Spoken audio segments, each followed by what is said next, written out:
ज्ञान और वैराग्य के बिना भक्ति पक्की नहीं होती। ज्ञान और वैराग्य भक्ति के दो पुत्र कल बताए गए थे, ज्ञान और वैराग्य। यमुना जी से नवदा भक्ति का ज्ञान लेने के बाद विदुर जी मैत्री जी के आश्रम पहुँचे। मैत्री जी कहाँ रहते थे? बद्रिक धाम में थे। तो वहाँ पहुँचे, उन्होंने विदुर जी ने वहाँ पे जाकर दंडवत प्रणाम किया और मैत्रेय मुनि को उन्होंने भक्ति की, उनको आराधना की। और उसके बाद विदुर जी ने बड़े आदर भाव से, जब भी किसी गुरु के पास जाओ तो बड़े आदर भाव से मन को साफ करके उनसे प्रश्न पूछो। प्रश्नों के उत्तर देने के लिए ही गुरु बैठे हैं। आपके गुरु हैं, संत हैं, वो आपके प्रश्नों का उत्तर देने के लिए ही बैठे हैं। आपके जितने भी मन में शंकाएं हैं उनका उत्तर कहाँ मिल सकता है? या भगवान के भक्ति करके, या गुरु के पास जाके, या संत के पास जाके। तो उन्होंने कहा है कि इस संसार में, प्रश्न है उनका विदुर जी का, कि संसार का हर व्यक्ति सुख पाने की चाह रखता है और इस सुख के लिए वो अलग अलग कर्म कर रहा है, परंतु इनके विपरीत ना तो सुख की उनको मिलती है, पूरी तृप्ति होती है, ना सुख से सुख मिलते हैं, ना सुख की तृप्ति मिलती है, बल्कि इस विरुद्ध उनको दुख मिलते हैं। दुख और बढ़ते जाते हैं। अतः इस विषय में आप मनुष्य को, जीव को क्या करना चाहिए? संसार में हम हर तरह के कर्मों में बंधे हुए हैं और तरह तरह के सुबह से लेकर रात तक कर्म करते हैं और सुख की चाह करते हैं, लेकिन इसके विपरीत हमको दुख मिलते हैं। मैत्रेय जी ने समझाया कि मोह में आकर मनुष्य सोचता है कि मैं अब कर्म कर लूँ, इस कर्म के बाद मुझे सुख मिल जाएगा, लेकिन कर्मों के जंजाल में ऐसे फंसता जाता है जैसे मकड़ी अपने जाले में फंस जाती है। मकड़ी अपने जाले में फंस जाती है और फिर बाहर निकलने का प्रयास करती है, तो कर्मों के जंजाल में ऐसा फंस जाता है कि मकड़ी की तरह बाहर निकल नहीं आ पाता। एक समस्या का हल करता है तो दूसरी समस्या मुंह खोल के सामने आ जाती है, दूसरी समस्या का हल करता है तो उससे बड़ी समस्या सामने आ जाती है। सोचता है कि मैं पढ़ लिख जाऊं तो सुखी हो जाऊंगा, धन कमाने लग पड़ूंगा। धन कमाता है तो कहता है मैं शादी कर लूं, स्त्री आ जाएगी घर में तो सुख शांति हो जाएगी, खाना मिलेगा, ये मिलेगा, वो मिलेगा। शादी हो जाती है तो कहते हैं बच्चे हो जाएं, बच्चे हो जाते हैं तो कहते हैं बच्चे पढ़ लिख जाएं, बच्चे पढ़ लिख जाते हैं तो कहते हैं बच्चे काम पे लग जाएं, फिर बच्चों की शादी कर लें। तो इस तरीके से वो इस उलझनों में मकड़ी के जाल की तरह फंसता रहता है, लेकिन उसके पास समय नहीं होता अपने आत्मनिरीक्षण करने का। आत्मनिरीक्षण करने का, आत्मा के अपने साक्षात करने का उसके पास समय नहीं है। जो जिस व्यक्ति के पास सब कुछ है संसार के अंदर, धन भी है, संपत्ति भी है, घर बार भी है, बच्चे भी हैं, सब कुछ है, गाड़ी बंगला सब कुछ है, जो चीज़ आप संसार का सुख सोचते हो सब कुछ है, लेकिन अगर उसने आत्म साक्षात्कार नहीं कर सकता, उसको अपने लिए समय नहीं है, 24 घंटे के लिए भक्ति के लिए समय नहीं है, तो उसका जीना बेकार है। इस तरीके से कौन समझा रहे हैं? मैत्रेय मुनि। किसको समझा रहे हैं? विदुर जी को समझा रहे हैं। तो उन्होंने कहा जब तक हमारे पास अपने लिए समय नहीं है, अपने आप को जब तक हम सुधार नहीं पाएंगे, तो सब कमाया हुआ धन, सब आपकी ऐश्वर्य, सब आपके पद, सब बेकार है। तो उसके बाद एक बहुत गूढ़ रहस्य की बात उन्होंने विदुर जी को समझाई। ये गूढ़ रहस्य की बात आपको बहुत कम जगह सुनने को मिलेगी और ना ही कोई आपको कहीं इस चीज़ के बारे में ज़्यादा जिक्र आता है, क्योंकि थोड़ा सा ये डिफ़िकल्ट टॉपिक है। इसके ऊपर बड़े बड़े संत महात्मा भी जिक्र करने के लिए कतराते हैं। तो इसका थोड़ा सा मैं आपको सरल भाषा के अंदर समझाने का प्रयास करूँगा, तो अगर बहुत ध्यान से सुनेंगे तब ये समझ आएगा। तो उन्होंने कहा सृष्टि के निर्माण का आपको मैं बताता हूँ कि भगवान ने इस सृष्टि का निर्माण कैसे किया, भगवान ने सृष्टि को रचा कैसे। तो उन्होंने कहा मायापति भगवान ने एक से अनेक होने की इच्छा प्रकट की। तो उन्होंने कहा मैं खेल खेलता हूँ, संसार बनाता हूँ, जगत का निर्माण करता हूँ, एक से अनेक होता हूँ। तो उन्होंने अपने स्वभाव से प्रकृति को जन्म दिया, अपने स्वभाव से प्रकृति को जन्म दिया। प्रकृति भगवान की ही जननी है, तो प्रकृति को जन्म दिया। और प्रकृति में फिर 3 गुण आए। कौन कौन से गुण आए? पहला है तामस, फिर राजस और तीसरा है सात्विक। प्रकृति के त्रिगुणात्मक प्रकृति है, 3 गुणात्मक, जिसमें 3 गुण है, त्रिगुणात्मक ये प्रकट हुई। तो उस प्रकृति से सबसे पहला तामस गुण था। तो तामस गुण से 5 महाभूत उत्पन्न हुए। तामस गुण से इसका शोम हुआ, उससे 5 महातत्व पैदा हुए। सबसे पहले इस सृष्टि के अंदर आकाश पैदा हुआ, सबसे पहले स्पेस, आकाश पैदा हुआ, जिसका गुण है शब्द। जिसका प्रमुख गुण क्या है? शब्द। अगर स्पेस ना हो तो आप शब्द मैं बोल रहा हूँ आप सुन नहीं पाएंगे। वैक्यूम के अंदर जहाँ कुछ आकाश नहीं होता, जहाँ कुछ नहीं होता, स्पेस नहीं होता, वैक्यूम होता है। तो उस वैक्यूम में आप बात सुन नहीं सकते। तरंगे, ध्वनि की तरंगे एक जगह दूसरी जगह पर नहीं पहुंचती हैं। तो आकाश का जो प्रमुख गुण है वो शब्द है। उसके बाद आकाश में विकार हुआ तो वायु की उत्पत्ति हुई। वायु क्या है? जिसके बिना हमारा जीवन पॉसिबल नहीं है। तो दूसरी संसार में महाशक्ति, महातत्व क्या पैदा हुआ? वायु। और वायु का गुण क्या है? स्पर्श। अगर वायु ना हो तो आप किसी चीज़ को स्पर्श करेंगे तो उसकी अनुभूति नहीं होगी, उस स्पर्श की अनुभूति नहीं होगी, आपको पता नहीं लगेगा ये ठंडा है, गर्म है, नरम है, सख्त है, नहीं पता लगेगा आपको। तो वायु की जो प्रकृति है वो क्या है? स्पर्श। तीसरा, जब वायु तेज की उत्पत्ति हुई, तेज क्या है? तेज प्रकाश और अग्नि, इसका स्वरूप बनकर तेज बना। जैसे सूर्य है, सूर्य से आपको तेज भी मिलता है और गर्मी भी मिलती है। तो तीसरा क्या पैदा हुआ? तेज पैदा हुआ। और तेज की प्रकृति क्या थी? मुख्य रूप। रूप। अगर प्रकाश ना हो, अंधकार हो, तो आप किसी को देख नहीं सकते। तो रूप इसका गुण था कि एक दूसरे को देखने की प्रवृत्ति कब है? जब इस संसार के अंदर प्रकाश होगा। अंधकार में कोई चीज़ दिखाई नहीं देती। यहाँ तक समझ आ रहा है? और उसके बाद फिर आगे इसका क्षोम हुआ। किसका क्षोम हुआ? तेज का। तो तेज का जब क्षोम हुआ तो इससे जल प्रकट हुआ, पानी, जल प्रकट हुआ। और जल की जो मुख्य गुण है वो रस है। संसार के अंदर जितना रस आता है वो पानी से आता है। अगर पानी ना हो, पौधों को पानी नहीं लगाओगे तो पौधे फलेंगे फूलेंगे नहीं, ना उनमें फल लगेंगे ना फूल लगेंगे। जितना रस बनता है पदार्थों के अंदर, जितने भी पदार्थ संसार के अंदर हैं जो हम खाते पीते हैं, उनमें रस कहाँ से आता है? जल की वजह से आता है। जल होगा, उनको मिलेगा तो वो रस पैदा होगा। और फिर जल से आगे क्या उत्पन्न हुआ? पृथ्वी उत्पन्न हुई। सबसे अंत में पृथ्वी आई संसार में। पहले आकाश आया, फिर वायु आई, फिर वायु के बाद तेज आया, तेज के बाद जल आया और जल के बाद पृथ्वी आई। और पृथ्वी का गुण क्या है? गंध, स्मेल, स्मेलिंग पावर। जो जितनी भी आप पौधों के अंदर, फलों के अंदर, अनाज के अंदर जो सुगंध आपको आती है वो किस चीज़ से आती है? किस चीज़ से आती है? पृथ्वी से, मिट्टी से। जिस तरह की मिट्टी होगी, जिस तरीके से पृथ्वी होगी, जिस तरीके से मिट्टी होगी, उसकी गंध आती है। तो अब कितने तत्व पैदा हो गए? 5 महातत्व और 5 उनके गुण, 10 चीज़ें पैदा हो गई। 5 तत्व और 5 उनके गुण। फिर तामस अंग प्रकृति का क्षोम हुआ। दूसरे नंबर पर किसका क्षोम हुआ? तामस प्रकृति का। तो 5 जो हमारे ये चीज़ें पैदा हुई थी, शब्द हैं और स्पर्श, इन सब के लिए रूप, इन सब के लिए फिर 5 हमको इंद्रियां मिली, 5 ज्ञानेंद्रियां मिली। इनको बोलते हैं 5 ज्ञानेंद्रियां। कौन कौन सी 5 ज्ञानेंद्रियां हैं? कान, आँख, नाक, जीवा और त्वचा। त्वचा जो स्पर्श कराती है हमको। ये 5 हमको 5 ज्ञानेंद्रियां मिली। कान, रूप, ज्ञान, कान सुनने के लिए, आँखों के लिए, आँख देती है रूप के लिए, और फिर जीभ देती है रसना के लिए, स्वाद के लिए, और नासिका गंध के लिए, और स्पर्श के लिए त्वचा। तो अब कितनी हो गई? 5 ज्ञानेंद्रियाँ, 5 महातत्व और 5 के विषय। और उसके बाद फिर अहंकार, जो राजस अहंकार था उसका क्षोम हुआ। अभी तामस का हुआ था, अब राजस का हो रहा है। राजस अहंकार से 5 कर्मेंद्रियाँ बनी। 5 कर्मेंद्रियाँ बनी। हमारी 5 कर्मेंद्रियाँ कौन सी है? हाथ, पाँव, मुख, मूत्र द्वार और मल द्वार। ये 5 कर्मेंद्रियाँ हैं।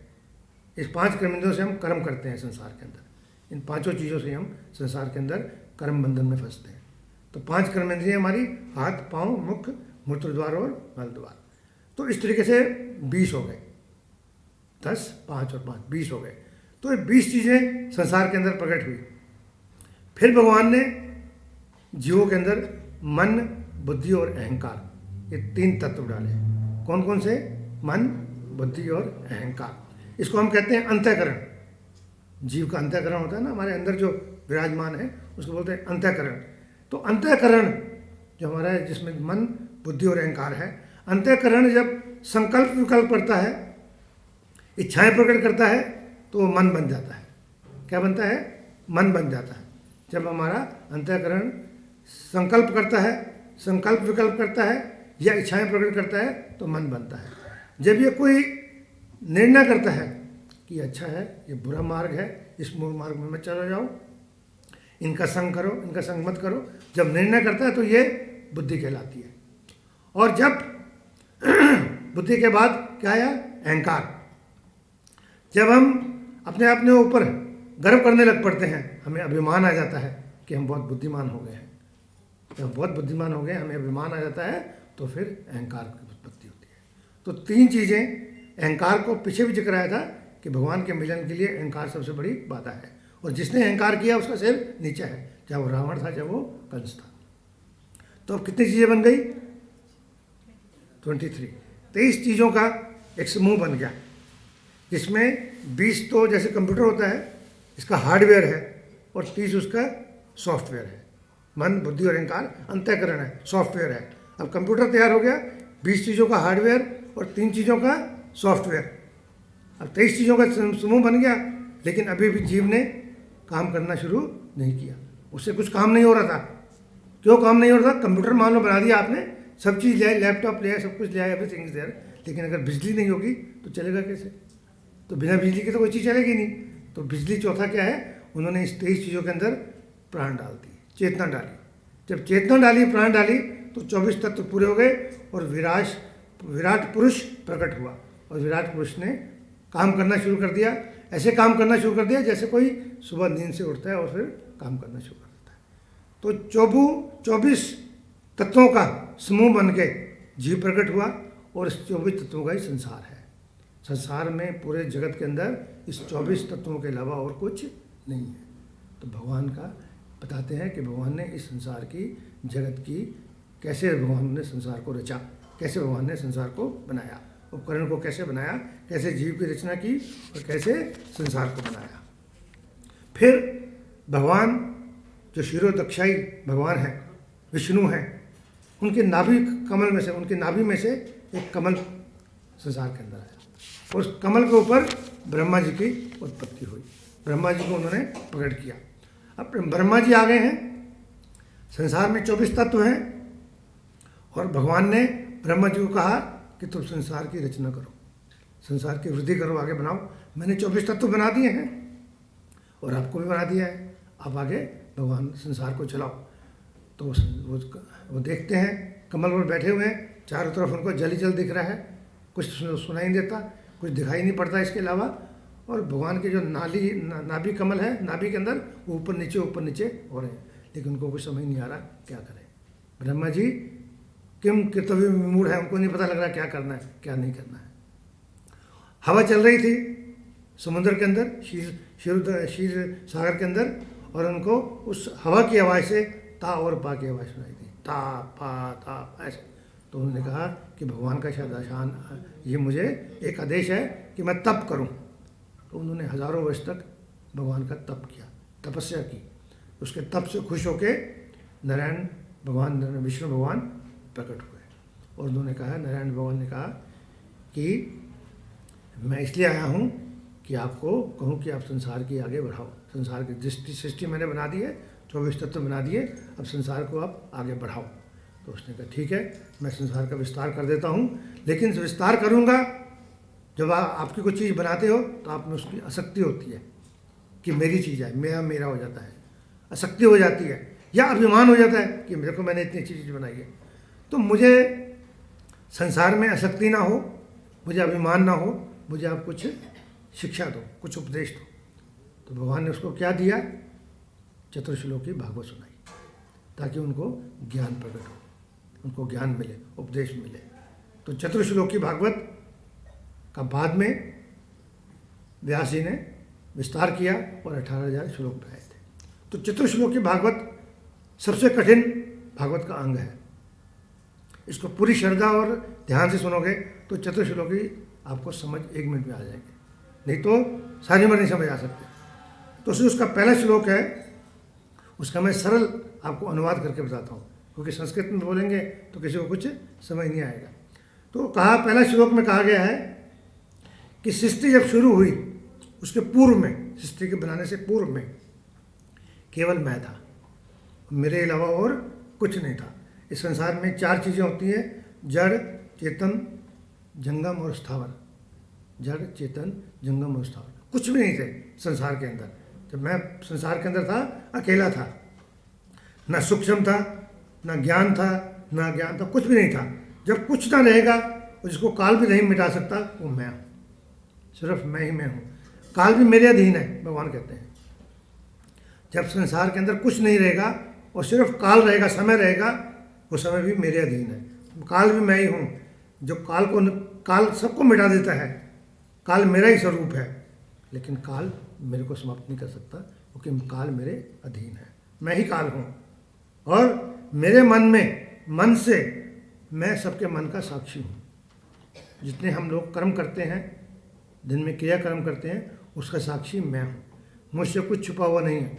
ब्रह्मा जी को कह रहे हैं भगवान नारायण कि मेरे से संसार में कुछ छुपा हुआ नहीं है, मैं हर चीज़ का साक्षी हूँ।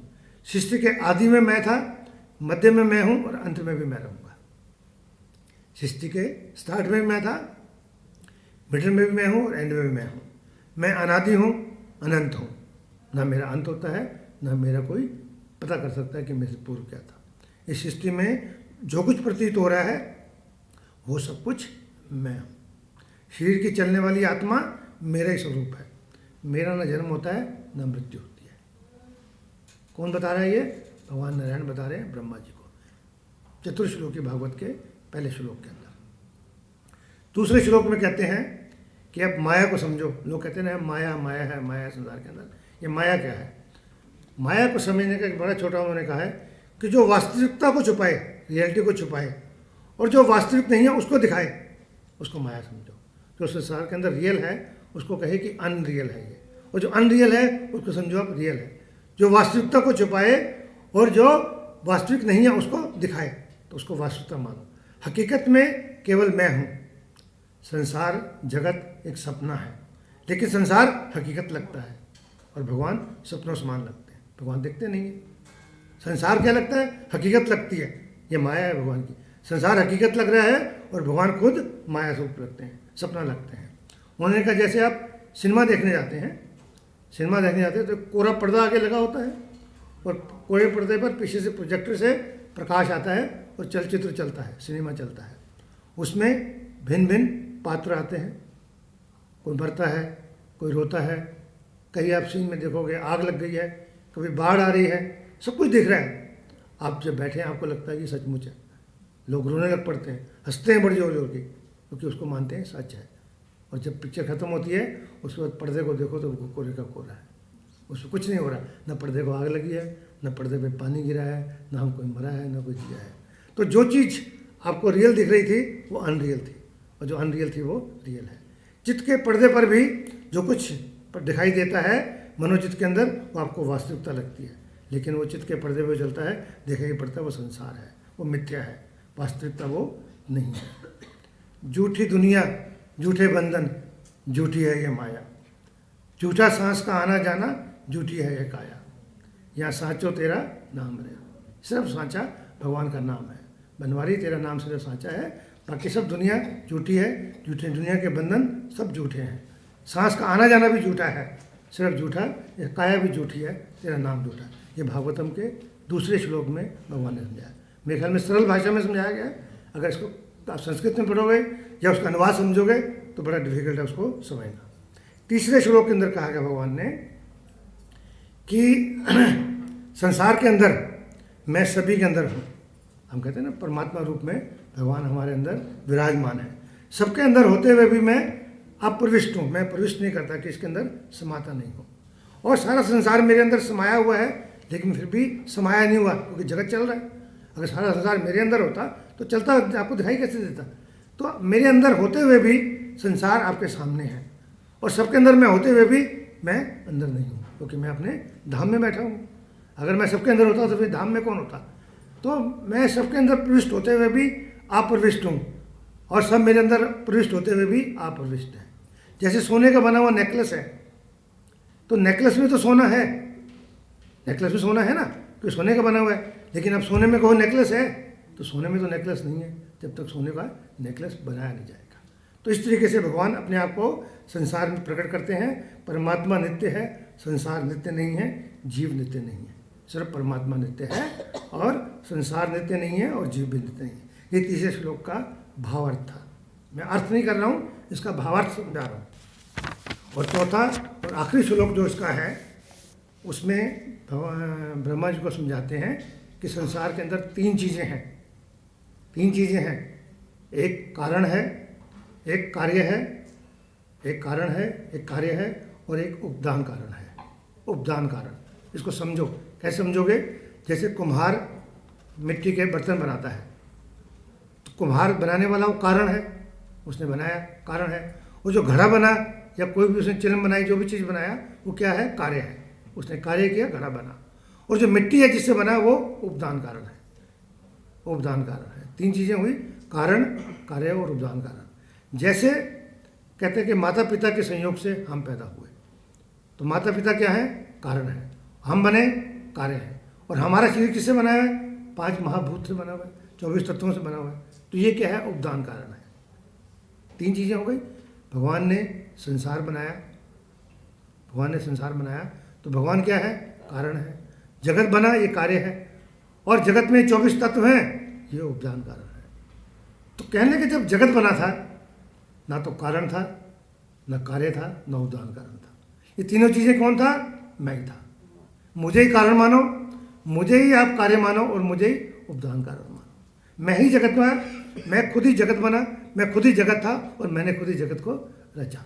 तो भगवान कहते हैं कि मैं ही सर्वप्रिय हूँ, मैं ही सर्वस्वरूप हूँ, मैं ही सर्वदा हूँ, मैं ही सर्वत्र हूँ और मैं ही वास्तविक तत्व हूँ। जिसने तत्व ज्ञान लेना है वो समझे कि मैं ही। इस तरीके से उन्होंने ब्रह्मा जी को 4 श्लोक सुनाए, जो कि भागवत के सबसे डिफिकल्ट श्लोक हैं। और भगवान ने ब्रह्मा जी को उपदेश दिया। यही उपदेश ब्रह्मा जी ने आगे नारद जी को दिया था, और नारद जी ने आगे किसको दिया था? व्यास जी को दिया था। और व्यास जी ने इस 4 श्लोकों का फिर विस्तार करके 12 स्कंद लिखे। इसमें 18,000 श्लोक हैं, 335 अध्याय हैं और 10 अध्याय महात्म के हैं। भागवत के अंदर 18,000 श्लोक हैं, 12 स्कंद हैं, 335 अध्याय हैं और 10 अध्याय इसके महात्म के हैं। इतना गूढ़ इसके अंदर रहस्य है। सब वेदों और पुराणों के निचोड़ से बनी है। इसके अंदर ना छिलका है ना गुठली, केवल रस ही रस है, केवल रस ही रस है। भगवान रस के स्वरूप हैं और ये भागवत कथा भी रस का स्वरूप है। भगवान जाते वक्त कह गए थे कि मेरा रूप जिसने पाना है, मेरे जिसने रस का स्वाद करना है, भागवत की कथा सुने, भागवत को पढ़े। तो इस रस का हम आगे विस्तार करेंगे।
रंग में तेरे रंग गिरधर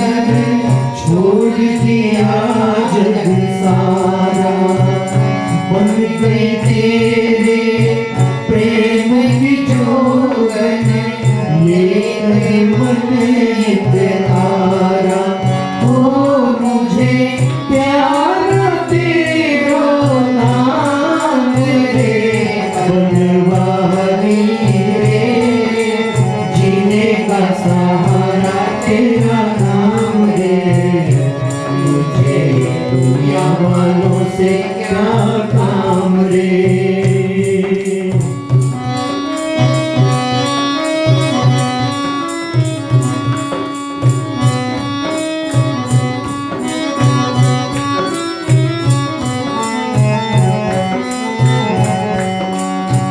दर्शन तेरा जिस दिन पाऊं, हर चिंता मिट जाए। दर्शन तेरा जिस दिन पाऊं, हर चिंता मिट जाए। जीवन मेरा इन चरणों में आस की जोत जलाए। ओ मेरी बात पकड़ लो शाम रे, बनवारी रे, जीने का सहारा तेरा नाम रे, मुझे दुनिया वालों से क्या काम रे। बनवारी रे, जीने का सहारा तेरा नाम रे, मुझे दुनिया वालों से क्या काम रे। बोल बाके बिहारी लाल की, बोल भक्तवत्सल भगवान की जय। तो विदुर जी ने कहा मैत्री ऋषि को, ये मैत्री ऋषि और विदुर के बीच का संवाद चलता आ रहा है। तो मैत्री ऋषि को बोलते हैं कि आपने सृष्टि के निर्माण की और तत्व का ज्ञान तो मुझे दे दिया। इस संसार में संसार कैसे बना, जगत कैसे बना, चतुर्श्लोकी भागवत भी आपने सुना दी। तो इसके बाद मुझे बताओ कि एक बार मैंने सुना कि धरती समुद्र में रसातल के अंदर डूब गई थी, रसातल के अंदर डूब गई थी, और श्री हरि ने कैसे उस धरती को दोबारा लाके स्थापित किया था, कैसे अपने कक्ष पे धरती को, पृथ्वी को कैसे स्थापित किया था। मैं इस प्रसंग के बारे में परीक्षित जी कहते हैं सुनना चाहते थे सुखदेव जी से। तो मैत्री ऋषि जी कहते हैं, क्योंकि संवाद चल रहा है मैत्री ऋषि और विदुर जी के बीच का। मैत्री ऋषि ने कहा कि एक ऋषि थे, उन ऋषि का नाम था कश्यप, कश्यप ऋषि। कश्यप गोत्र भी चलता है आजकल, कहते हैं कश्यप ऋषि की हम संतान हैं। तो कश्यप गोत्र के जो कश्यप ऋषि थे, उनकी पत्नी थी, उन पत्नी का नाम था दिति। पति पत्नी थे और वो कई वर्षों तक तप कर रहे थे, तप करते थे। एक दिन दिति के मन में आया कि हमारा एक पुत्र प्राप्त होना चाहिए, पुत्र होना चाहिए हमारा। तो उसने पुत्र की इच्छा से कामोत्तर होकर, काम भावनाओं में आकर और सही धजकर सायंकाल के वक्त अपने पति कश्यप के पास आई। उसने काम सुख भोग करने की इच्छा प्रकट की। दिति ने कहा, मतवाला हाथी जैसे केले के वृक्ष को मसल डालता है, उसी प्रकार कामदेव मुझे आपके लिए बेचैन कर रहा है, आप कृपा मेरी इच्छा की पूर्ति करें। उस समय कश्यप जी अपनी यज्ञशाला में बैठे हुए थे, ध्यान मगन थे। पत्नी की इस तरह से वाणी सुनकर उनका ध्यान भंग हो गया। उन्होंने दिति को समझाया कि ये संध्या का वक्त है। इस समय संध्या के वक्त भगवान लक्ष्मी नारायण घर में आते हैं। संध्या के वक्त भगवान की आरती करनी चाहिए। जब संध्या होती है, कब होती है? जब दिन खत्म होने वाला है और रात्रि शुरू होने वाली है, इसके बीच का जो समय है उसको कहते हैं संध्या। तो संध्या काल में कहते हैं घर में भगवान की आरती करो, भगवान को याद करो, श्री कृष्ण की आरती करो, तुलसी की आरती करो। तुलसी की आरती संध्या काल में और प्रातः काल में बड़ी पवित्र मानी जाती है। तो कश्यप जी समझा रहे हैं अपनी पत्नी दिति को कि इस समय में संध्या काल में काम भोग नहीं करना चाहिए और बल्कि भगवान की आराधना पूजा करनी चाहिए, आरती करनी चाहिए। तुम एक मुहूर्त ठहरो, ये समय भोग विलास का नहीं है, लोग मेरी निंदा करेंगे। पर पति के इस तरह समझाने पर दिति नहीं मानी। उसके ऊपर काम का भूत सवार था, वो कामातुर थी और उसने वेश्या की तरह व्यवहार किया और निर्लज होकर उसने कश्यप जो उनके ऋषि थे, पति थे, उनके वस्त्र का छोड़ पकड़ लिया। ऋषि को पत्नी की इच्छा के सामने झुकना पड़ा और वो काम वासना में लीन हो गए। काम वासना की पूर्ति होने के पश्चात दिति को अपने कार्य पर बड़ी लज्जा आई। उसने कहा, ये मैंने क्या किया कि शाम के वक्त ऐसे कर्म नहीं करने चाहिए, भगवान की आराधना करनी चाहिए। भगवान नारायण घर में आते हैं, तुलसी की आराधना करो, और मैंने शाम के वक्त ये क्या काम कर दिया। वो बड़ी लज्जित हुई इसके लिए और सिर झुकाकर कांपती हुई अपने पति के पास आई और माफ़ी मांगने लगी। कश्यप जी ने कहा कि तुम्हारा मन उस वक्त कामना में विलीन था, कामना से मलिन था, और वह समय ठीक ना था। मैंने तुम्हें बहुत समझाया पर तुम नहीं मानी और तुमने देवताओं की अवहेलना की है। तुम्हारे कोख से 2 पुत्र पैदा होंगे और ये दोनों पुत्र राक्षस प्रवृत्ति के होंगे, बड़े अदम पुत्र पैदा होंगे, और ये संपूर्ण लोक को बार बार अपने अत्याचारों से रुलाएंगे। दीदी रोने लग पड़ी और माफ़ी मांगती है। भगवान ने कहा, कश्यप जी ने कहा कि पुत्र तो तुम्हारे राक्षस होंगे, लेकिन उनका उद्धार करने के लिए भगवान स्वयं नारायण इस धरती पर आएंगे। तो इस तरीके से उनके समय आने पर 2 पुत्र हुए और उनके नाम पड़े हिरण्याक्ष और हिरण्यकशिपु। हिरण्याक्ष और हिरण्यकशिपु। जो हिरण्याक्ष था वो बड़ा जन्म से ही बहुत उत्पाती था, क्योंकि राक्षस प्रवृत्ति का था और इस ऐसे काम भोग से पैदा हुआ था, राक्षस प्रवृत्ति का था। तो हिरण्याक्ष बहुत दुनिया को तंग करता था, बहुत अत्याचारी था और बहुत बलशाली था।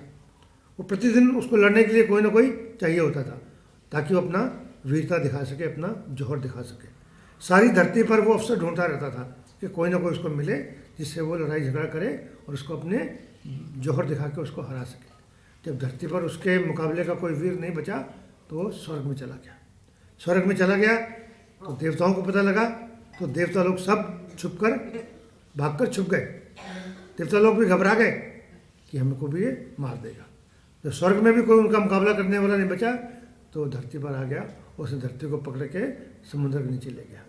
समुद्र के नीचे जो 8 तल है, उस 7वें लास्ट तल में बोलते रसातल, रसातल के अंदर पृथ्वी को ले गया। पृथ्वी को रसातल में ले गया तो ब्रह्मा जी को चिंता हुई। ब्रह्मा जी को उपदेश मिला था नारायण से, भगवान नारायण से, कि तुमने सृष्टि की रचना करनी है। उसने कहा सृष्टि की रचना मैं कैसे करूं जब धरती नहीं है, जब पृथ्वी नहीं है तो लोग कहाँ रहेंगे। तो आप पहले धरती को तो वापस लाओ, तभी तो संसार आगे बढ़ेगा। तो ब्रह्मा जी की प्रार्थना करने पर उन्होंने खुद, भगवान ने वराह रूप धारण किया। वराह किसको बोलते हैं? सुअर को, पिग का रूप धारण किया, सुअर का रूप धारण किया। और भगवान वामन अवतार लेकर, वो वराह अवतार लेकर और रसातल में चले गए।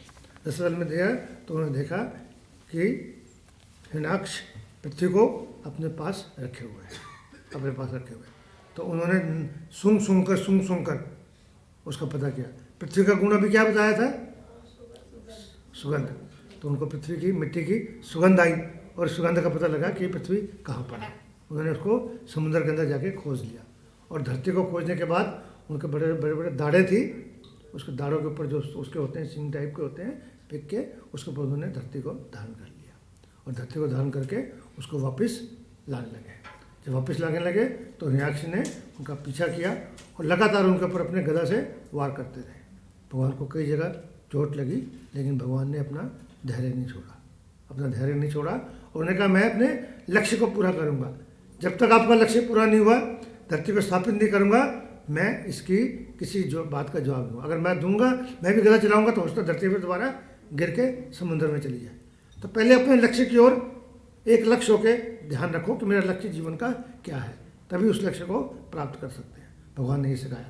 तो उपरांत उन्होंने यहाँ पे धरती को लाए और उसको अपने कक्ष पे स्थापित किया, अपनी जगह पे उनको स्थापित किया। और जगह पे स्थापित करने के बाद उन्हें हिरण्याक्ष से मुकाबला किया और अपने क्रोध चक्र से उनको मार दिया। और उसको कहते हैं कि उसको भी मुक्ति मिल गई। किसको मुक्ति मिल गई? हिरण्याक्ष को ऐसी मुक्ति मिली जो योगी जन कई जन्मों तक समाधि करते हैं फिर भी उनको मुक्ति नहीं मिलती, लेकिन उसको मुक्ति मिली क्योंकि उसने अपना शरीर भगवान के दर्शन करते करते छोड़ा था, तो उसको अवश्य ही मुक्ति मिली। इस प्रकार हिरण्याक्ष का वध करके भगवान अपने परम धाम को वापस चले गए। भगवान की जो कीर्ति पवित्र मन से सुनता है, विदुर जी कहते हैं उसको जीवन के सब आनंद प्राप्त होते हैं। मैत्रेय जी कहते हैं इस कथा से गृहिणियों को कुछ ग्रहण करना चाहिए। जो गृहिणियाँ हैं, पति पत्नी हैं, उनको ग्रहण करना चाहिए कि पति पत्नी को संभोग के लिए संयम का उचित समय ध्यान रखना चाहिए, नहीं तो उनके घर भी राक्षस प्रवृत्ति के संतान उत्पन्न हो सकती है, जो बाद में उनके दुख का कारण बन सकती है। कौन सा समय? इस कामों के लिए नहीं होता। उन्होंने कहा पवित्र दिवस जैसे एकादशी है, पूर्णमासी है, नवरात्रे हैं, मकर संक्रांति है, अमावस्या है, त्यौहार के दिन हैं, ऐसे दिनों में पति पत्नी को ब्रह्मचर्य का पालन करना चाहिए। अगर ब्रह्मचर्य का पालन करेंगे तो उनके घर में राक्षस प्रवृत्ति के लोग नहीं आए, पैदा नहीं होंगे, बच्चे पैदा नहीं होंगे। तो मैत्रेय जी आगे बताते हैं कि ब्रह्मा जी ने सृष्टि की रचना हेतु अपने मन से मनुओं की रचना की थी। और कितने मनु बताए गए हैं? 14 मनु हैं। संसार के अंदर 14 मनु हैं। इस मनुओं से, इन्हीं मनुओं से सबसे पहले जो मनु थे उनका नाम था स्वाम्भु मनु। स्वाम्भु मनु, स्वाम्भु मनु। और इनकी जो पत्नी थी उनका नाम था शत्रुपा, महारानी शत्रुपा। इन्हीं से संसार की आगे वृद्धि हुई है। और हम कहते हैं जो मनुष्य बने मनु से बने हैं, मनुष्य हम मनु से ही बने। हम कहते हैं मनु की संतान है, मनुष्य मनु से ही बने हैं। तो इस तरीके से उन्होंने सबसे पहले मनु महाराज जी का वर्णन किया, जिनका नाम था स्वाम्भु मनु और महारानी शत्रुपा। तो कहते हैं इनकी एक पुत्री हुई थी जिनका नाम था देवहूति। देवहूति इनकी क्या थी? पुत्री थी। कर्दम ऋषि बड़े दिनों तक, हजारों वर्ष तक तप करते रहे। कर्दम ऋषि थे, वो हजारों वर्षों तक तप करते रहे और इतना तप किया कि उनके शरीर के अंदर सब मांस गल गया और सिर्फ हड्डियाँ बची, हड्डियों का सिर्फ ढांचा बचा। इतने हजारों वर्ष तक उन्होंने तप किया। तब उनको भगवान नारायण ने आकर दर्शन दिए और भगवान ने कहा कि मांगो, क्या मांगते हो ऋषि, तुम्हारी क्या इच्छा है? कौन से ऋषि थे? कर्दम ऋषि। कर्दम ऋषि। तो कर्दम ऋषि ने कहा कि ब्रह्मा मेरे पिता हैं। मेरे पिता कौन है? ब्रह्मा है। और पिताजी ने मुझे आदेश दिया है कि मैंने सृष्टि का विस्तार करना है, और अगर मुझे सृष्टि का विस्तार करना है तो एक पत्नी की आवश्यकता है। तो मुझे पत्नी दो। कौन सी पत्नी दो? जो सुयोग्य पत्नी हो, ऐसी पत्नी हो मैं जो मेरे लायक हो, ऐसी पत्नी दो। ऐसी पत्नी दो जो हमेशा मुझे सत्संग की ओर ले जाए, जो मेरा हमेशा सत्संग के अंदर मेरा साथ निभाए, खुद भी सत्संगी करे और मुझे भी सत्संग करे। मैं घर में ही सत्संग करना चाहता हूँ। मैंने बहुत तपस्या कर ली है, बहुत तप कर लिया है, अब मैं चाहता हूँ सत्संग घर में हो जाए। तो पति पत्नी अगर दोनों भक्ति करें, घर में सत्संग करें, तो उनकी भक्ति बहुत जल्दी सफल होती है, ऐसा माना जाता है। ऐसा बार बार जिक्र आता है कि पति पत्नी मिलकर एक ही गुरु धारण करें और सत्संग करें तो भक्ति बहुत जल्दी सफल होती है। भगवान ने कहा तथास्तु, तुम्हारी इच्छा पूरी हो। अगर तुम्हें पत्नी की इच्छा है तो तुम्हारी पत्नी, संसार की वृद्धि के लिए आपको पत्नी मिलती है।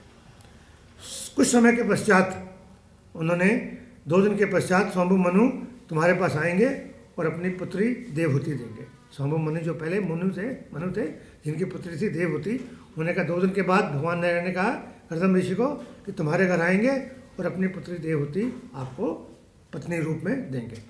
इसके पश्चात मैं स्वयं तुम्हारे पास आऊँगा। भगवान ने कहा मैं स्वयं आपके घर में अवतार लूँगा। इस तरीके से कह के भगवान तथास्तु करके चले गए। तो नारद जी, अब मनु के पास मन में कैसे ध्यान आएगा कि मैंने कर्दम ऋषि के पास जाना और अपनी पुत्री देवहूति की शादी करनी है? तो नारद जी इसके माध्यम बने, प्रेरणा मिलती है भगवान से नारद जी को, और नारद जी भगवान का संदेश एक जगह से दूसरी जगह ले जाते हैं। नारद जी बड़े ऋषि हैं, भगवान के मुख्य पार्षद हैं, और भगवान का संदेश एक जगह से दूसरी जगह, भगवान के मन की बात एक जगह से दूसरी जगह पहुँचाते हैं। तो नारद जी मनु महाराज जी के पास आए और उन्होंने कहा अपनी पुत्री देवहूति की शादी तुम कर्दम ऋषि के साथ कर दो, भगवान नारायण की ऐसी इच्छा है। तो उन्होंने कहा ठीक है, अगर भगवान की ऐसी नारायण की इच्छा है तो मनु महाराज जी ने अपनी पुत्री देवहूति का कर्दम ऋषि के साथ शादी कर दी। कर्दम ऋषि ने कहा मैं विवाह में एक शर्त है मेरी, मैंने पत्नी जरूर मांगी है, सत्संग के लिए मांगी है, घर में सत्संग करने के लिए मांगी है, मेरी एक शर्त है।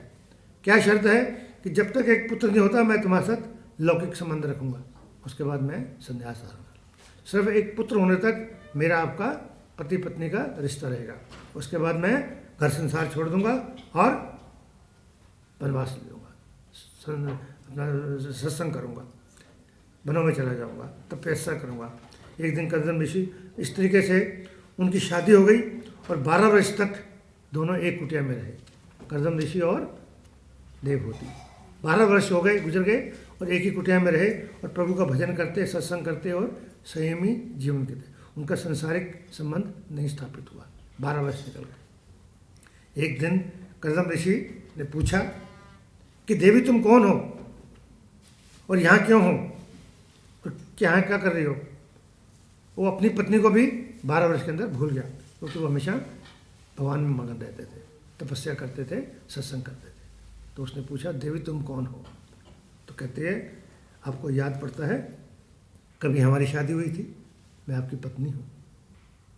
थोड़ा थोड़ा ऋषि कहता है थोड़ा थोड़ा मुझे याद तो पड़ता है कि मेरी शादी हुई थी और मैंने एक शादी की थी और मुझे एक पत्नी मिली थी। अच्छा तुम और मेरी शादी, तो तुम 12 वर्ष तक मेरे साथ रही, मेरी सेवा की, मेरी दासी बनी रही, कभी आपने अपना हक नहीं मांगा, पत्नी होने का हक नहीं जताया। तो उसने कहा आप जैसा पति मुझे मिला था और मैंने मौन होकर आपकी 12 वर्ष तक सेवा की है। अब मैं तुम्हारी, वो कहते हैं मैं आपकी, कर्दम ऋषि कहता है मैं आपकी भक्ति से, आपके सत्संग से बहुत प्रसन्न हूँ, बोलो तुम्हारी क्या इच्छा है। जैसे वर मिलता है ना, तो बोलता है क्या तुम्हारी इच्छा है। कर्दम ऋषि कहता है अपनी पत्नी को। तो देवहूति ने कहा आप जैसा भक्त सत्संगी ऋषि मेरा पति है, मेरी और इच्छा क्या हो सकती है। मेरी और इच्छा संसार में और क्यों, कौन इच्छा करेगा जिसको इतना जैसा ऋषि मिला है, सत्संग मिला है। तो उसने कहा फिर भी तुम्हारी कोई इच्छा है। उसने कहा मेरी एक इच्छा क्या है, आपने मुझे शादी के वक्त एक वचन दिया था कि आप एक पुत्र देंगे, जब पुत्र देंगे तब तक संबंध बनाएंगे, लेकिन अभी पुत्र तो हुआ नहीं है। तो उसने कहा अच्छा। तो उसने कहा तुम्हारी इच्छा मैं पूर्ण करता हूँ। तो उन्होंने अपने मन से एक जहाज बनाया, पानी का जहाज बनाया, और दोनों ने कहा उसमें आप, दोनों ने सरस्वती नदी के अंदर स्नान किया और दोनों पुनः एकदम यंग हो गए। और उन्होंने कहते हैं 12 वर्ष तक, कई वर्षों तक उस समुद्र के अंदर जो जहाज बनाया था उसके अंदर है। वो जहाज ऐसा था जो मन की गति से चलता था, मन की गति से चलता था और मन की इच्छा जानकर वो उस दिशा में चलता था। तो इस तरीके से 12 वर्ष, कई वर्ष तक वहाँ रहे और उनकी कई वर्षों के बाद 9 कन्याएं हुई। 9 कन्याएं का अर्थ है 9 नवदा भक्ति उत्पन्न हुई। तो दोनों ऋषि थे, दोनों सत्संग करते थे, तो उनके घर जो कन्याएं हुई वो नवदा भक्ति उत्पन्न हुई, 9 कन्याएं उत्पन्न हुई। तो उसने कहा कि तुम्हारी कन्याएं हो गई हैं, परिवार हमारा बड़ा हो गया, अब मैं संन्यास ले लूँ। उसने कहा संन्यास ले लो, बड़ी खुशी से ले लो, मुझे कोई नहीं, लेकिन आपने तो पुत्र का वचन दिया था, पुत्र तो अभी हुआ नहीं है। और भगवान ने कहा था कि मैं स्वयं पुत्र के रूप में आपके घर आऊँगा। अपने पुत्र हुआ नहीं तो भगवान कैसे आएंगे, तो मुझे एक पुत्र की इच्छा है। तो उसने कहा ठीक है। तो कई वर्षों की आराधना के बाद उनके यहाँ भगवान पुत्र के रूप में आए और उनका नाम रखा गया कपिल। कपिल मुनि आए। तो उन्होंने कहा, देवहूति ने कहा अब आप संन्यास ले सकते हो, मेरी इच्छा थी एक पुत्र की, पुत्र हो गया, अब आप संन्यास ले सकते हो। उसने कहा मैं संन्यास तो ले लूँ, अब मेरी 9 कन्याएं हैं, मुझे उनकी शादी की चिंता पड़ गई है। घर में कन्या हो तो उसकी शादी की चिंता होती है, एक कन्या हो तो शादी की चिंता होती है, मेरी तो 9 कन्याएं हैं, तो मुझे चिंता है।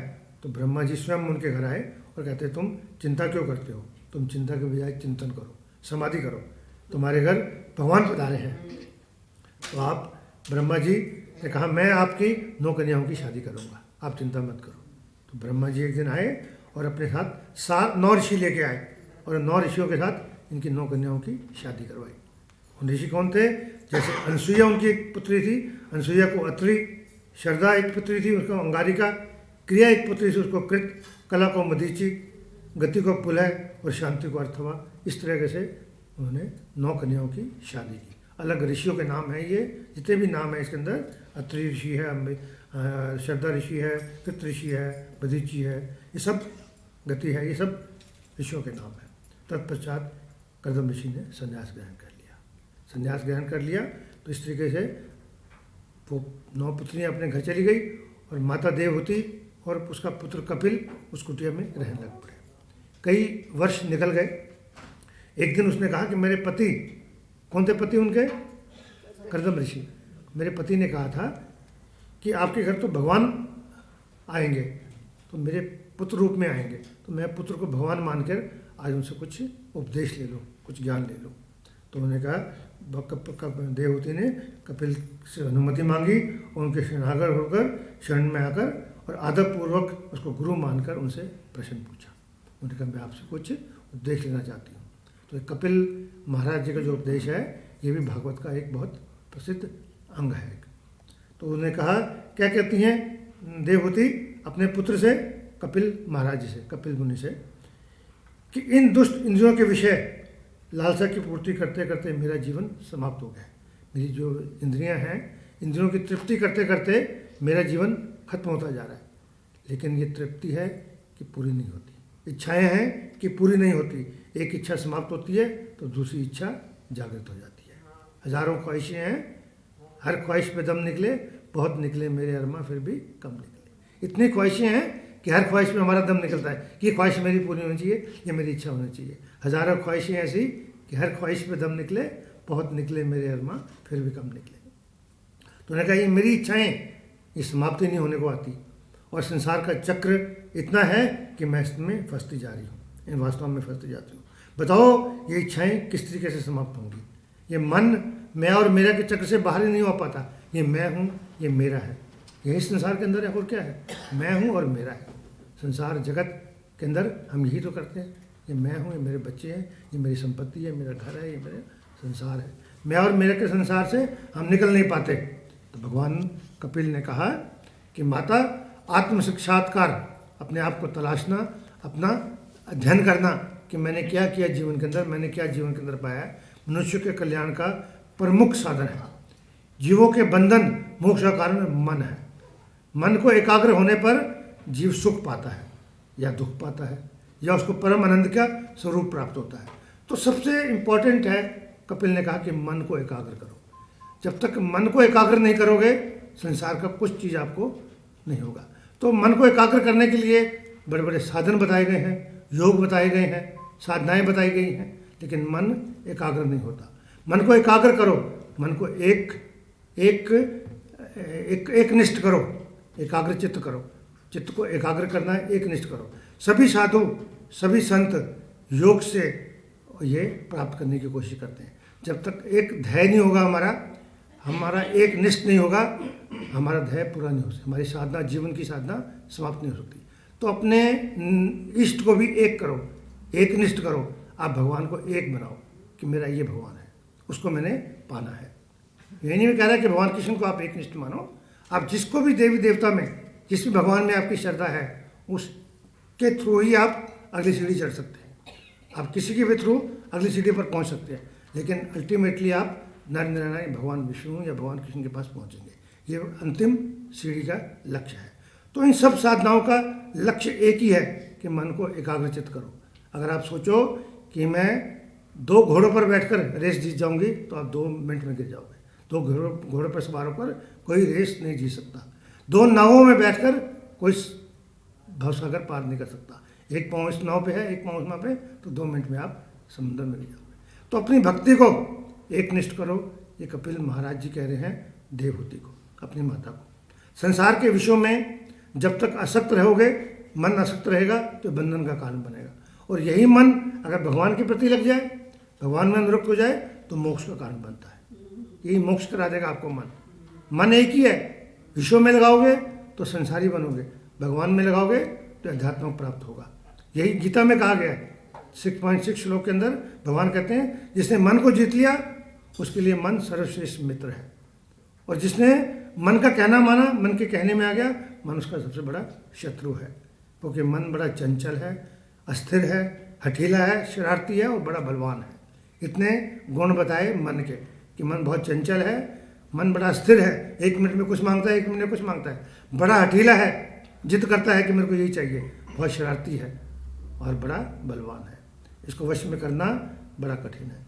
जैसे वायु को, झंझावट को वश में करना कठिन है, अर्जुन कहते हैं भगवान को कि मैं चलती हुई वायु को कंट्रोल कर सकता हूँ, रोक सकता हूँ, इस तूफान को रोक सकता हूँ मन से, लेकिन मन को मैं से रुकता नहीं है। ये मन है कि सत्संग में लगता ही नहीं है। सत्संग में मन लगता है, लेकिन सत्संग में हम जाते नहीं हैं। सत्संग में मन सुधरता है। वे कि पुरुष अशक्ति को मन का बंधन मानते हैं। जितनी जितनी हमारे संसार में अशक्तियाँ हैं, हमारे बंधन का कारण है। यही अशक्ति अगर साधु महात्माओं के प्रति हो जाए तो मोक्ष के द्वार खुल जाए। अगर यही हमारे मन की आसक्ति किसी संत में हो जाए, किसी साधु में हो जाए, किसी गुरु में हो जाए, तो हमारे मन के सारे द्वार, बंधन सब खुल जाएंगे। इसलिए प्रतिदिन सत्संग करो। अगर घर पे मिले तो अच्छी बात है, घर पे ना मिले तो बाहर जाओ, बाहर नहीं मिलता तो घर में करो। आप सत्संग की बात करते हो, माता देवी को कहती है, मुझे तो संसार में कहीं सच्चा संत ही दिखाई नहीं देता है। चारों तरफ इस वक्त क्या है, बोलबाला है ऐसे संतों का जो लोगों को धोखा देते हैं, लोगों को धोखा देते हैं, उनकी भावनाओं से खेलते हैं और उनकी चीज़ों को हड़प लेते हैं। ढोंगी हैं, ढोंगी गुरु हो गए हैं। तो कहते हैं मुझे तो चारों तरफ ढोंगी ढोंग दिखाई देता है। तो उसने कहा, कपिल जी कहते हैं कि जैसा आपका मन होगा वैसे आपको आगे गुरु मिलेंगे। गुरु आपको कब मिलेंगे? अगर आप गुरु के पास जाओगे, किसी संत के पास जाओगे और संसार मांगोगे तो आपको संसार ही मिलेगा, धोखा ही मिलेगा। संसार में क्या है? धोखा है। अगर आप जगत में जाओगे और संत के पास जाके भक्ति मांगोगे, परमात्मा के दर्शन मांगोगे तो आपको परमात्मा के दर्शन होंगे, भक्ति मिलेगी। जिस तरीके से आपकी भावना रहेगी उसके अनुरूप ही गुरु आपको देगा। गुरु ढोंगी नहीं है। आप गुरु के पास जाके और खुद ढोंग करके संसार मांग रहे हैं। अभी कहा था ना कि गुरु के पास जाओ तो संसारी बातें मत करो, उनसे कहो कि मेरी भक्ति कैसे आगे बढ़ेगी, ये मांगो उनसे। आप संसार मांगते हो गुरु से, इस करके आपको धोखा मिलता है। तो संसार में बहुत से ढोंगी गुरु हैं, इस बात की कोई दो राय नहीं है। बहुत गुरु हैं, एक गुरु का नाम क्या ले जाए, अनेक हैं, भारतवर्ष के अंदर बहुत हैं, रोज नए नए गुरु आ जाते हैं। लेकिन क्यों है? क्योंकि आप उनसे संसार मांग रहे हो। अगर आप संसार की जगह आप भक्ति मांगोगे तो चाहे भगवान को खुद आकर तो आपका मार्गदर्शन करना पड़े, भगवान संसार में आके आपका मार्गदर्शन करें, चाहे खुद उनको आना पड़े। इस तरीके से कपिल अपनी माता को समझा रहे हैं। पाप होने पर संत का मिलन होने की संभावना खत्म हो जाती है। तुम संत बनोगे तो तुम्हें संत मिलेंगे। तुम अगर पहले खुद अपने आप को संत बनाओ, संत का मतलब है सत्संग करो, सत्य का संग करो, झूठ बोलना छोड़ दो। ये जो 7 शुरू में बताए थे अवगुण, इनको छोड़ो। आप अपने आप को सुधारोगे, पवित्र करने की कोशिश करोगे तो आपको संत मिलेंगे। और संत आपको क्या करेंगे? मोक्ष के द्वार की ओर ले जाएंगे। हमारे आने जाने का जो उद्देश्य है जीवन का, उस उद्देश्यों की प्राप्ति करोगे। जिसके रही भावना जैसी, प्रभु मुहूर्त देखी दिन जैसी। शांति और आनंद उसी को प्राप्त होता है जो ईश्वर से कोई ना कोई संबंध बनाता है। अभी 4 संबंधों की बात की है ना, कौन कौन से थे वो? दास्य भाव में आकर, माधुर्य भाव में आकर, वात्सल्य भाव में आकर, इस तरीके से सभी को बताया गया था कि भगवान के साथ कोई ना कोई संबंध बनाओ। जो ईश्वर से दूर है उसे शांति कहाँ से मिलेगी? वो सब कुछ संसार में सब कुछ अर्जित कर सकता है, अपने कर्मों से, अपने प्रबल से संसार में सब कुछ एकत्र कर सकता है, सब कुछ पा सकता है। कुछ नहीं पा सकता तो सत्संग नहीं पा सकता, संत का संग नहीं पा सकता। संत का संग मिलता है भगवान की कृपा से। भगवान की कृपा मिलती है जब भगवान को तुम सच्चे मन से याद करोगे। ये कौन उपदेश दे रहा है? कौन उपदेश दे रहा है? कपिल महाराज जी। कपिल महाराज जी किसको दे रहे हैं? अपनी माता देवहूति को। भगवान हम पर कहते हैं हेतु की कृपा करते हैं, बिना हित के हमारे ऊपर हेतु की कृपा करते हैं। सोचो जीवन में हमें क्या क्या मिला जिसके लिए हम काबिल भी नहीं थे, हमारी पात्रता नहीं थी। भगवान ने हमको संसार के अंदर वो दिया है। क्या क्या दिया है? संसार दिया है पूरा, धन ऐश्वर्य संपदा, क्या क्या नहीं दिया। हम उसके लिए पात्र भी नहीं थे, हमारे मन का पात्र भी इतना तैयार नहीं था जितना हमने भगवान ने दिया है। अर्जुन भी तो कहता था कि मेरे अंदर जो भी गुण थे वो भगवान की कृपा से थे। तो अपने आप को इतना अधम मानो, इतना पतित मानो कि आज मेरे पास जो कुछ भी है भगवान का दिया है। इसलिए भगवान का हमेशा धन्यवाद करो, भगवान को अपने हार्दिक मन से धन्यवाद करो। कपिल भगवान ने माता को कहा कि भगवान का ध्यान लगाओ। अब भगवान का ध्यान लगाओ, और भगवान को उन्होंने कहा कि भगवान का ध्यान किसी भी रूप में लगा लो, चाहे उसको लड्डू गोपाल की तरह रखो, चाहे राधा और भगवान कृष्ण की जो मूर्ति है उस पर ध्यान रखो, किसी भी रूप में रखो, युगल रूप में रखो, भगवान कृष्ण के अकेले रूप में रखो। राधा के ऊपर विश्वास करके राधा को अपना एक निष्ठ बनाओ। ये नहीं भगवान ने कहा कि तुम किसको करो, राधा को एक निष्ठ बना दो, भगवान कृष्ण को बनाओ, उनको युगल रूप में मानो, गोपाल को बच्चे के रूप में मानो, किसी रूप में मानो, लेकिन भगवान को अपना एक निष्ठ बनाओ कि ये मेरे भगवान हैं और मैंने इनकी सेवा करनी है, इनकी भक्ति करनी है। जब तक आप ऐसे ध्यान नहीं करोगे तो आप मंत्र का जाप भी करोगे तो मंत्र सफल नहीं होगा। मंत्र जाप करने के लिए भी आपको ध्यान की आवश्यकता है। धीरे धीरे ठाकुर से संबंध बनाओ। ये संबंध जब बना लोगे तो आपको भगवान की प्राप्ति होगी। शत्रु भाव से भी जिसने भगवान के संबंध बना किया है उसको भी भगवान ने मुक्ति दिला दी। कंस ने शत्रु भाव से किया था, रावण ने शत्रु भाव से किया था, उनकी मुक्ति मिल गई। तो आप तो भक्ति भाव से करोगे तो आपकी मुक्ति तो निश्चित है। तो इसके उन्होंने कहा कि जो प्रभु प्रेम में जो पागल बनता है वही सुखी है। प्रभु के प्रेम में पागल हो जाओ, तभी आप सुखी बन सकते हो। जो पागल बनता है भगवान के लिए वही सुखी है, अन्यथा अनेक जन्मों में जीव यूं ही भटकता रहता है। परमात्मा का सहारा लेके परमात्मा की कृपा से जीव आने जाने की जो चक्कर है उससे मुक्ति मिल जाती है। और फिर भगवान का उन्होंने कहा कि निष्काम भक्ति करो। और भगवान कपिल ने, भगवान कपिल का भी एक बताया गया था, भगवान रूप में आए हैं, तो उन्होंने माता को सांख्य योग दिया। सांख्य योग क्या है? जो भी 24 तत्व बताए गए ना संसार के अंदर, तत्व रूप में 24 तत्वों से संसार बना है, ये सांख्य योग है, सांख्य योग है। तो सांख्य योग की उन्होंने उपदेश दिया और तत्व ज्ञान दिया। ये सांख्य योग 24 तत्वों का संसार बना हुआ है, जीव बना हुआ है, इसी के बारे में भगवान को उन्होंने माता को समझाया। और मूल से ये 24 तत्व ही हैं जैसे जीव बना है और संसार बना है, जगत बना है। और ये फिर 24 तत्व मिलकर काल यानी समय के हिसाब से, स्थान के हिसाब से आप किस स्थान पर बैठे हैं। जैसे मंदिर में बैठे हैं तो आपके मन में बुरे बुरे विचार कम आएंगे। यही विचार आप सिनेमा हॉल में जाओगे तो विचार बुरे होने चाहिए। तो 24 तत्व मिलकर समय, स्थान, गुण, प्रारब्ध हमारे पिछले जन्मों के जो कर्म है, और जो हमारे मनोवृत्ति है, पिछले जन्म की जो हमारी चेष्टा है, हमारे मन की जो स्थिति है, उसके हिसाब से हमको कर्म करवाता है। कौन कर्म करवाता है? ये 24 तत्व कर्म करवाते हैं हमारे को। समय, स्थान, गुण, प्रारब्ध और मनोवृत्ति के हिसाब से जो हमारे मन की वृत्ति है, जो पिछले जन्म से चलती आ रही है, उसके हिसाब से फिर हम कर्म करते हैं। कर्म करना भी हमारे वश में नहीं है, ये चीज़ें कराती हैं। मन की दिशा बदलने को ज्ञान जिसको हो गया, फिर वह भक्ति में लीन हो जाता है। इस तरीके से कपिल महाराज जी अपनी माता को उपदेश देते हैं और फिर उनको आत्मज्ञान प्राप्त होता है। और कपिल जी उनसे अनुमति लेके वनों में चले जाती हैं और देवहूति सरस्वती की नदी के किनारे, सरस्वती नदी के किनारे तट पर से आश्रम में अपने पुत्र की बताई हुई भक्ति के अनुसार से भक्ति करती हैं और फिर समाधि में लीन हो जाती हैं।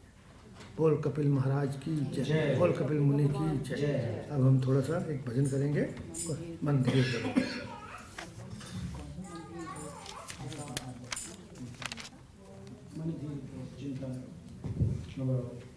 मन धीर धरो घबराओ नहीं, घनश्याम मिलेंगे कभी ना कभी।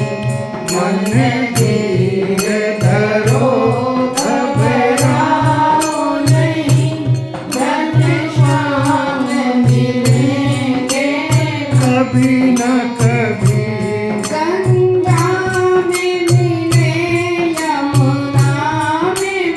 मन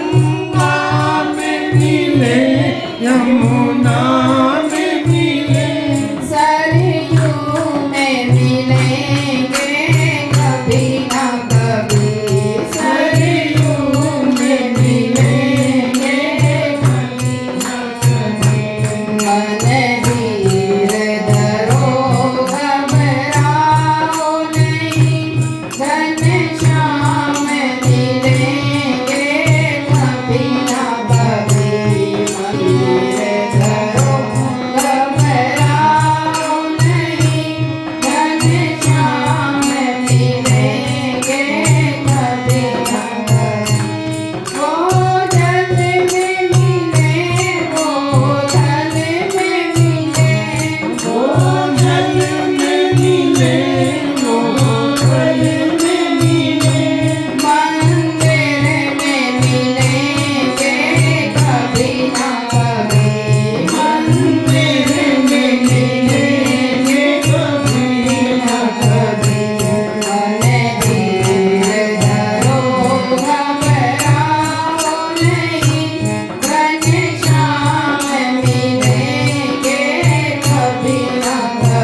भक्तवत्सल भगवान की जय। बोल कृष्ण कन्हैया लाल की, बोल कपिल महाराज की जय।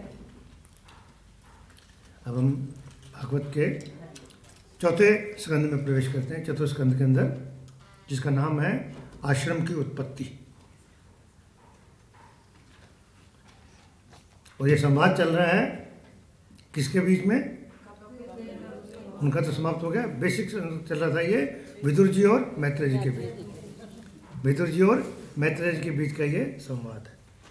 विदुर जी कहते हैं ब्रह्मा जी के पुत्र थे स्वयंभु मनु। पहले मनु थे, ब्रह्मा जी के पुत्र थे, उनका नाम क्या था? स्वयंभु मनु। और उनकी पत्नी का नाम था शत्रुपा। अभी बताया आपको, शत्रुपा और स्वयंभु मनु पहला संसार के अंदर आए थे और मनु से हम मनुष्य बने हैं।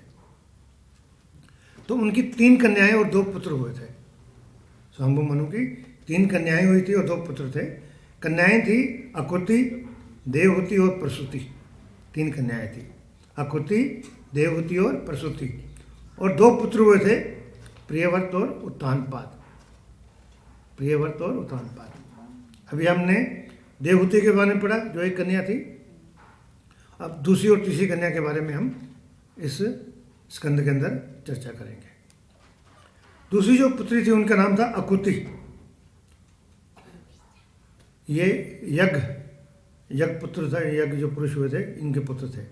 अकुति का विवाह पुत्रिका धर्म के अनुसार प्रजापति रुचि के साथ हुई थी। प्रजापति जो थे, जो सारी प्रजा के पति जैसे माने जाते हैं, प्रजापति रुचि के साथ हुई थी इनकी। और इनकी जो पुत्री का धर्म क्या था कि जब पुत्री का विवाह करेंगे तो जो पहली संतान होगी वो माँ बाप ले लेंगे। ये उस वक्त धर्म था। जो पहली संतान चाहे लड़का हो चाहे लड़की हो, वो लड़की के माँ बाप ले लेते थे। ये पुत्री का धर्म माना जाता था उस वक्त। तो पुत्री का धर्म के अनुसार से इनकी शादी हुई थी और इनकी जो पुत्र हुआ था पहले, यज्ञ पुरुष, जिसको रुचि प्रजापति ने ले लिया था। इसके बारे में भागवत में ज़्यादा चर्चा नहीं आती है दूसरी पुत्री के बारे में। जो तीसरी पुत्री थी उनका नाम था प्रसूति। स्वयंभु मनु की जो तीसरी पुत्री थी प्रसूति, उसका विवाह ब्रह्मा जी के पुत्र दक्ष प्रजापति के साथ हुआ था। प्रजापति था, जो प्रजा के पति होते हैं, उनका नाम था दक्ष। दक्ष के साथ हुआ था। और दक्ष के साथ जिनकी पुत्री हुई थी प्रसूति का विवाह हुआ था, उनसे 16 कन्याएं हुई थी। 16 कन्याएं हुई थी और इसमें से एक जो कन्या थी उसका नाम था सती, जिनका विवाह हुआ था भगवान शिव के साथ। सती का विवाह किसके साथ हुआ था? भगवान शिव के साथ। भगवान शिव के साथ सती ने बार बार अपना सत्य किया था, तप किया था और भगवान शिव की प्राप्ति की थी। बताया था भागवत के अंदर कि 108 बारी पार्वती ने जन्म लिया है, सती ने जन्म लिया है, और 108 बारी उन्होंने भगवान शिव को प्राप्त किया था। एक बार प्रजापतियों की यज्ञ हो रहा था, वहाँ प्रजापतियों के यहाँ एक यज्ञ हो रहा था और उसमें बड़े बड़े ऋषि मुनि सब इकट्ठा हुए थे। और उसी समय वहाँ पर जो दक्ष प्रजापति हैं, जिनके बारे में चर्चा आ रही है, दक्ष प्रजापति वहाँ पर आए। और दक्ष प्रजापति आए तो उनकी सभा में जब वो आए, दक्ष प्रजापति आए तो सब खड़े हो गए उनके सम्मान में। जब कोई बड़ा आदमी आता है तो उसके सम्मान में जैसे लोग खड़े हो जाते हैं तो सब खड़े हो गए। लेकिन ब्रह्मा जी खड़े नहीं हुए। क्यों ब्रह्मा जी को नहीं खड़े हुए? क्योंकि वो तो पिता थे, उनका बेटा था ये दक्ष प्रजापति, तो वो खड़े नहीं हुए। और दूसरा शिव जी नहीं खड़े हुए, महादेव जी ये खड़े नहीं हुए। महाराज जी क्या थे? उनके दामाद थे, ये भी खड़े नहीं हुए कि मेरे ससुर आया, तो ये खड़े नहीं हुए। वो वैसे भोले भाव थे, अपने भक्ति में लीन रहते थे, अपने भाव में रहते थे, तो वो खड़े नहीं हुए। तो इस बात का उनके ससुर दक्ष प्रजापति ने बुरा मान लिया कि मेरा दामाद होके और मेरी ये इज्जत सम्मान नहीं करता। उन्होंने महादेव को बड़े अपशब्द कहे, अशिष्ट व्यवहार किया और बुरा भला कहा, परंतु महादेव ने कोई प्रतिक्रिया नहीं की। वहाँ तो शिव भोले वाले हैं, वो तो कोई प्रतिक्रिया नहीं की उन्होंने। और फिर भी दक्ष ने उनको श्राप दे दिया कि महादेव शिव हैं, ये देवताओं में अधम हैं और किसी भी यज्ञ में इनको आगे देवताओं वाला हिस्सा न मिले। आज के बाद उन्होंने श्राप दिया कि कोई भी यज्ञ होगा, जैसे यज्ञ में भाग निकाले जाते हैं ना, 9 ग्रह के यज्ञ और देवी देवताओं के भाग निकाले जाते हैं, तो भगवान शिव का कोई भी भाग नहीं निकालेगा। ऐसा कहकर दक्ष प्रजापति क्रोधित होकर उस सभा से और चला गया। लेकिन वहाँ जो उनके अनुयायी बैठे थे नंदीश्वर, उसको पता चला तो उसने दक्ष प्रजापति को भी श्राप दे दिया। उनका जो नंदीश्वर, उनका जो नंदी है, उसने श्राप दे दिया। क्या श्राप दिया कि तेरी बुद्धि जो है देहात्मक है, देहात्मक है, जो देह को समझता है कि मैं ही सब कुछ है, जो शरीर को सब कुछ मानता है, कहता आत्मा कुछ नहीं है, तेरी बुद्धि कौन सी है? देहात्मक बुद्धि है। और तेरे को यही नहीं पता लगता कि सम्मान और मान क्या होता है, और तेरे को तत्व ज्ञान नहीं है, इसलिए तो हमेशा तत्व ज्ञान से हीन रहेगा। तेरे को कभी जीवन के अंदर, प्रजापति को श्राप दे रहा है कि तेरे को जीवन के अंदर कभी तत्व का ज्ञान नहीं होगा। और दूसरा उसने क्या श्राप दिया? तुम साक्षात पशु के समान हो, इसलिए तुम हमेशा स्त्री लंपट रहोगे और तुम्हारा मुख बकरे का जैसा हो जाएगा। मैं करता है जैसे बकरा, तुम हमेशा मैं करते रहोगे। ये किसने श्राप दिया? नंदी ने दिया। किसको दिया? दक्ष को दिया। तो ऐसे कहकर कुछ इधर से श्राप चलते गए, कुछ उधर से श्राप करते गए, लेकिन इस तरह श्राप चलते रहे, सिलसिला चलता रहा। और यज्ञ जो है प्रजापतियों ने शुरू किया था, तो उसको गंगा में, जमुना में जाके उन्होंने ऐसे यज्ञ को समाप्त कर दिया, उसे स्नान करके उसको यज्ञ को समाप्त कर दिया। इस तरह ससुर और दामाद के बीच में वैर भाव चलता गया। बहुत समय के पश्चात ब्रह्मा जी ने दक्ष प्रजापति को समस्त प्रजापतियों का अधिपति बना दिया। जितने भी प्रजापति थे उनका सबसे बड़ा जो मुख्य होता है, जैसे प्राइम मिनिस्टर है, उसको अधिपति बना दिया कि जितने प्रजापति हैं मेरे, उनका तुम अधिपति। इससे दक्ष प्रजापति का अभिमान और बढ़ गया और वो घमंड में आ गए। और अभिमान का, गर्व का सिर तो, घमंड का सिर तो नीचा होता है। एक बार दक्ष ने यज्ञ करवाया, उसका नाम था यज्ञ का वाजपेयी यज्ञ, बृहस्पति यज्ञ। उसने वो आरंभ कराया और यज्ञ में उन्होंने महादेव को नहीं बुलाया। महादेव को बुलाया नहीं, क्योंकि उसका भाग निकालना नहीं था।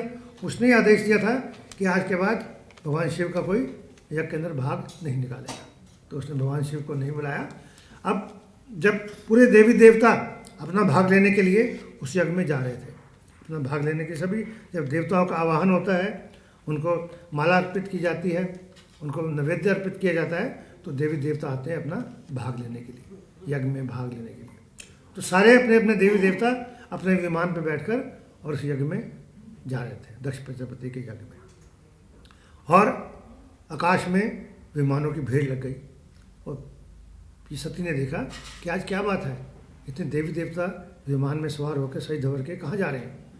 तो एक देवी देवता से उसने पूछा, कहाँ जा रहे हो? तो उसने कहा, आपको पता नहीं है, आपके पिता ही तो यज्ञ करवा रहे हैं, आपके पिता यज्ञ करवा रहे हैं और हम लोग उसमें शामिल होने के लिए जा रहे हैं ताकि अपना भाग ले सकें, हिस्सा ले सकें।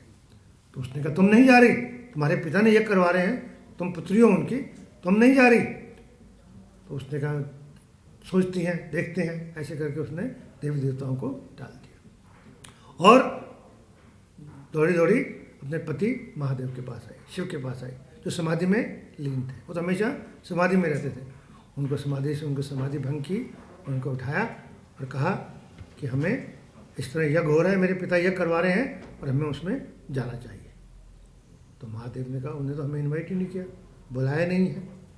उसने कहा, क्या बात है, नहीं बुलाया तो क्या, मेरे तो माँ बाप का घर है, तो मेरी पुत्री तो बिना माँ बाप के घर बिना बुलाए भी जा सकती है, तो उसमें जाने में क्या बुराई है। उसने कहा, बुराई कुछ नहीं है, अगर आपको कोई मित्र संबंधी ना भी बुलाए, लेकिन आपको पता हो कि हमारे संबंध अच्छे हैं, हो सकता है किसी वजह से याद भूल गए हैं, हमें नहीं बुलाया, तब भी आप जा सकते हो, इसमें कोई बुराई नहीं है।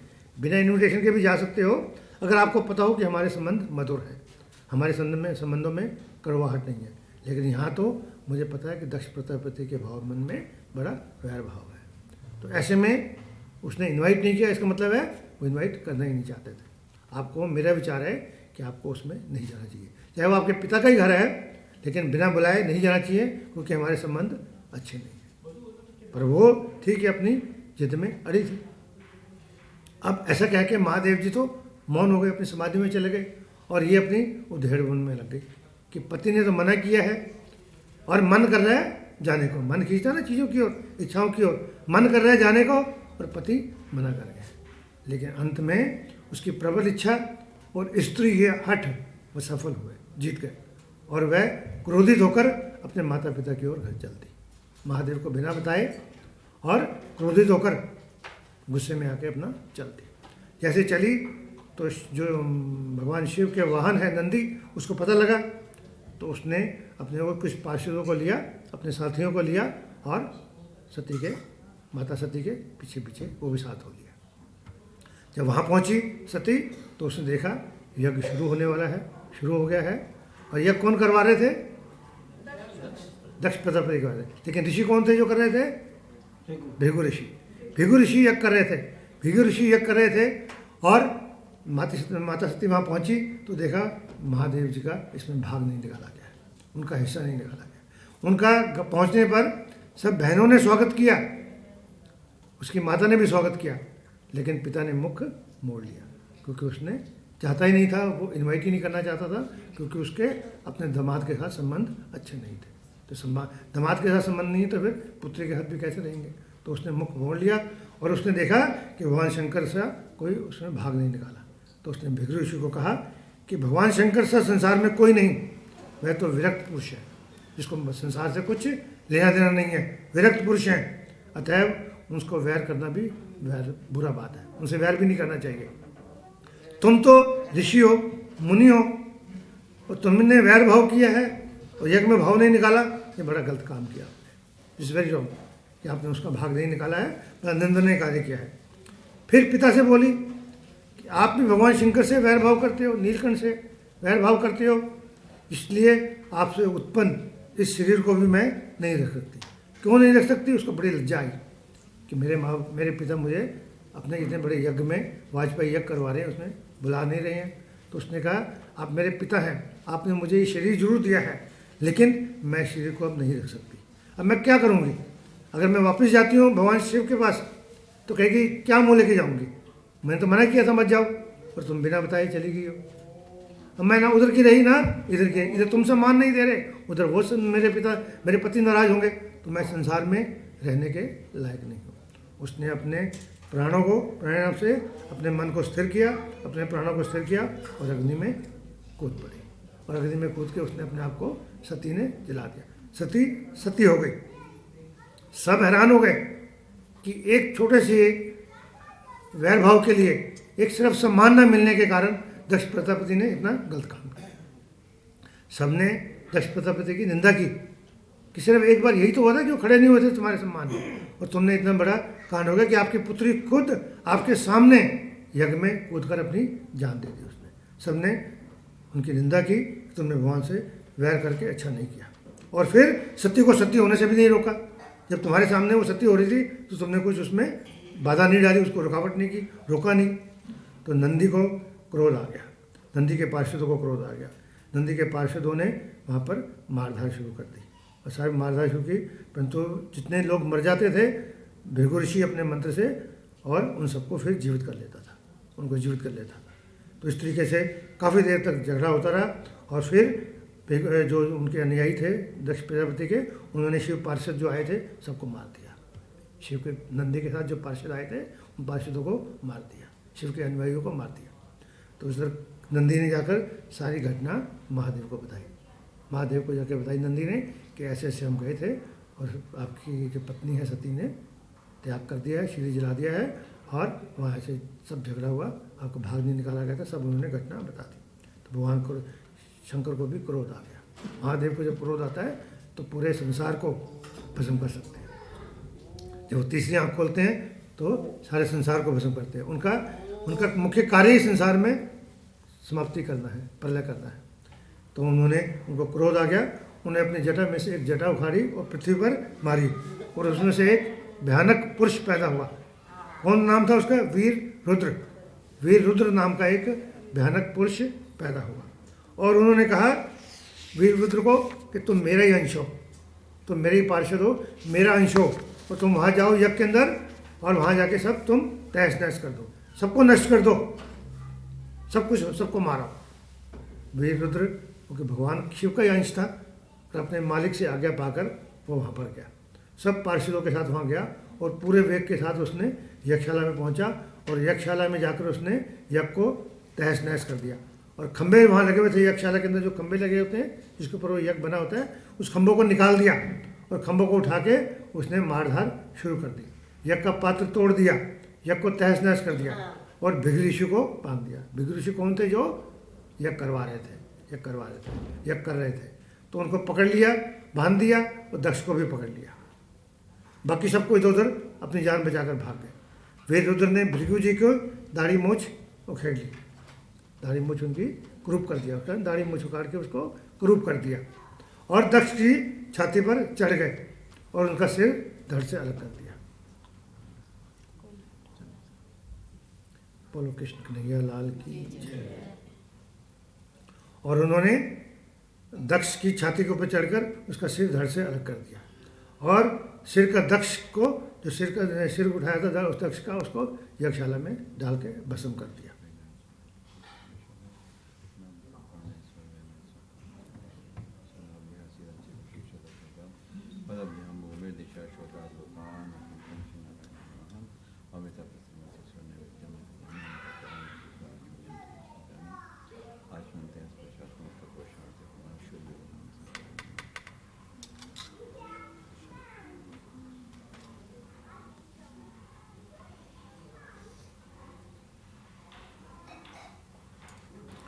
और उसने दक्ष के सिर को काट दिया और उसके सिर को उसी यज्ञ के अंदर डाल दिया और यज्ञ में डाल कर उसका सिर भस्म हो गया।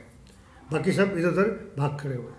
वीररुद्र ने भृग की दाढ़ी मूछ नोच ली और दक्ष की छाती के ऊपर चढ़ कर उससे भी कर दिया। इसके बाद उसने यज्ञशाला में आग लगा दी और फिर कैलाश में लौट गया और महादेव को जाके बताया कि मैं आपकी आज्ञा पाकर, जो आपने मुझे आज्ञा दी थी, मैंने आपकी आज्ञा का पालन किया और यज्ञ सारा तहस नहस हो गया है और मैंने ऐसे ऐसे सब कर दिया है। इधर दक्ष का सेवक समस्त देवताओं सहित ब्रह्मा के पास पहुंचे। दक्ष के जो सेवक थे, जो यज्ञ में शामिल हुए थे, वो सब ब्रह्मा जी के पास पहुंचे और उनको जाके सारी बात बताई। तो ब्रह्मा जी ने कहा कि आपने महादेव का भागना निकालकर बहुत बड़ी गलती की है और इसी का ये सारा परिणाम है कि दक्ष भी मर गया है, उसका सिर कट गया है और यज्ञ भी पूरा नहीं हुआ और जो भृगु ऋषि करवा रहे थे उनकी भी दाढ़ी मूछे नोच ली गई है। इस तरीके से सब कुछ हुआ है। तो उन्होंने कहा, ब्रह्मा जी ने कहा कि ये ठीक नहीं है, आप सब लोग मिलकर जाओ, महादेव के पास जाओ और महादेव के पास जाकर तुम अपनी गलती मानो और माफ़ी मांगो। महादेव बड़े भोले हैं, बड़े भोले भाले हैं और वो आपको शीघ्र पसंद करेंगे। महादेव को क्या बोला गया है? भोले भाले। और भोलों के साथ जो हैं उनके साथ भोले हैं और जो कड़क है उनके साथ भाले हैं, भाले की तरह है, इसलिए उनको बोले भोले भाले। जो सीधे साधे हैं उनके साथ भोले हैं और जो कड़क की मिसाल के हैं, तिरछे हैं, क्रोध वाले, उनके साथ वो भाले की तरह है, भोले वाले हैं। तो महादेव बड़े भोले वाले हैं, शीघ्र पसंद हो जाते हैं। उन्हें यज्ञ पूर्ण करने और दक्ष को फिर से जीवित करने के लिए प्रार्थना करो, अभी कुछ नहीं बिगड़ा है। तो देवताओं ने ऐसा ही किया। जो वो आए हुए थे, देवताओं ने ब्रह्म महादेव के पास गए और प्रार्थना की कि आप परम पुरुष हैं, सर्वज्ञ हैं, माया आपको स्पर्श भी नहीं कर सकती और आप विरक्त पुरुष हैं। उन्होंने भगवान शिव की प्रार्थना की, भगवान शिव प्रसन्न हुए और उनके सुनने के बाद उन्होंने कहा कि मैं तो दक्ष को थोड़ा सा लेसन सिखाने के लिए, बहुत करता था अपने आप को, लेसन सिखाने के लिए, थोड़ा सा सावधान करने के लिए इस उनको दंड दिया है। तुम दक्ष प्रजापति का सिर तो जल गया है, उसे बकरे का सिर लगा दो। बड़ा मैं करता था कि मैं हूँ, मेरा कोई सम्मान करे, ये करे, तो उसको बकरे का सिर लगा दो। और भृगु ऋषि जो यज्ञ करवा रहे थे, उन्होंने दाढ़ी मूछ कट गई है तो उसको भी बकरे की दाढ़ी मूछ लगा दो। इस प्रकार सबने मिलकर फिर दोबारा यज्ञ किया और सभी देवी देवताओं को बुलाया गया और इसमें भगवान शिव का पूर्ण भाग निकाला गया और यज्ञ पूर्ण हुआ और सभी देवी देवता स्वर्ग को वापस चले गए। इस प्रकार मैत्री ऋषि बताते हैं, किसको बता रहे हैं? विदुर जी को। सारी घटना मैत्री ऋषि और इनके बीच का संवाद चल रहा है। उन्होंने कहा, विदुर जी, मैंने सुना है कि सती ने इस प्रकार अपना शरीर चलाने के बाद फिर नया शरीर प्राप्त किया। 108 जन्म हुए थे उनके, नया जन्म प्राप्त किया और फिर वो हिमालय की पत्नी मीना के गर्भ से अंबिका नाम से जन्म दिया। उनका पुनर्जन्म सती का क्या हुआ?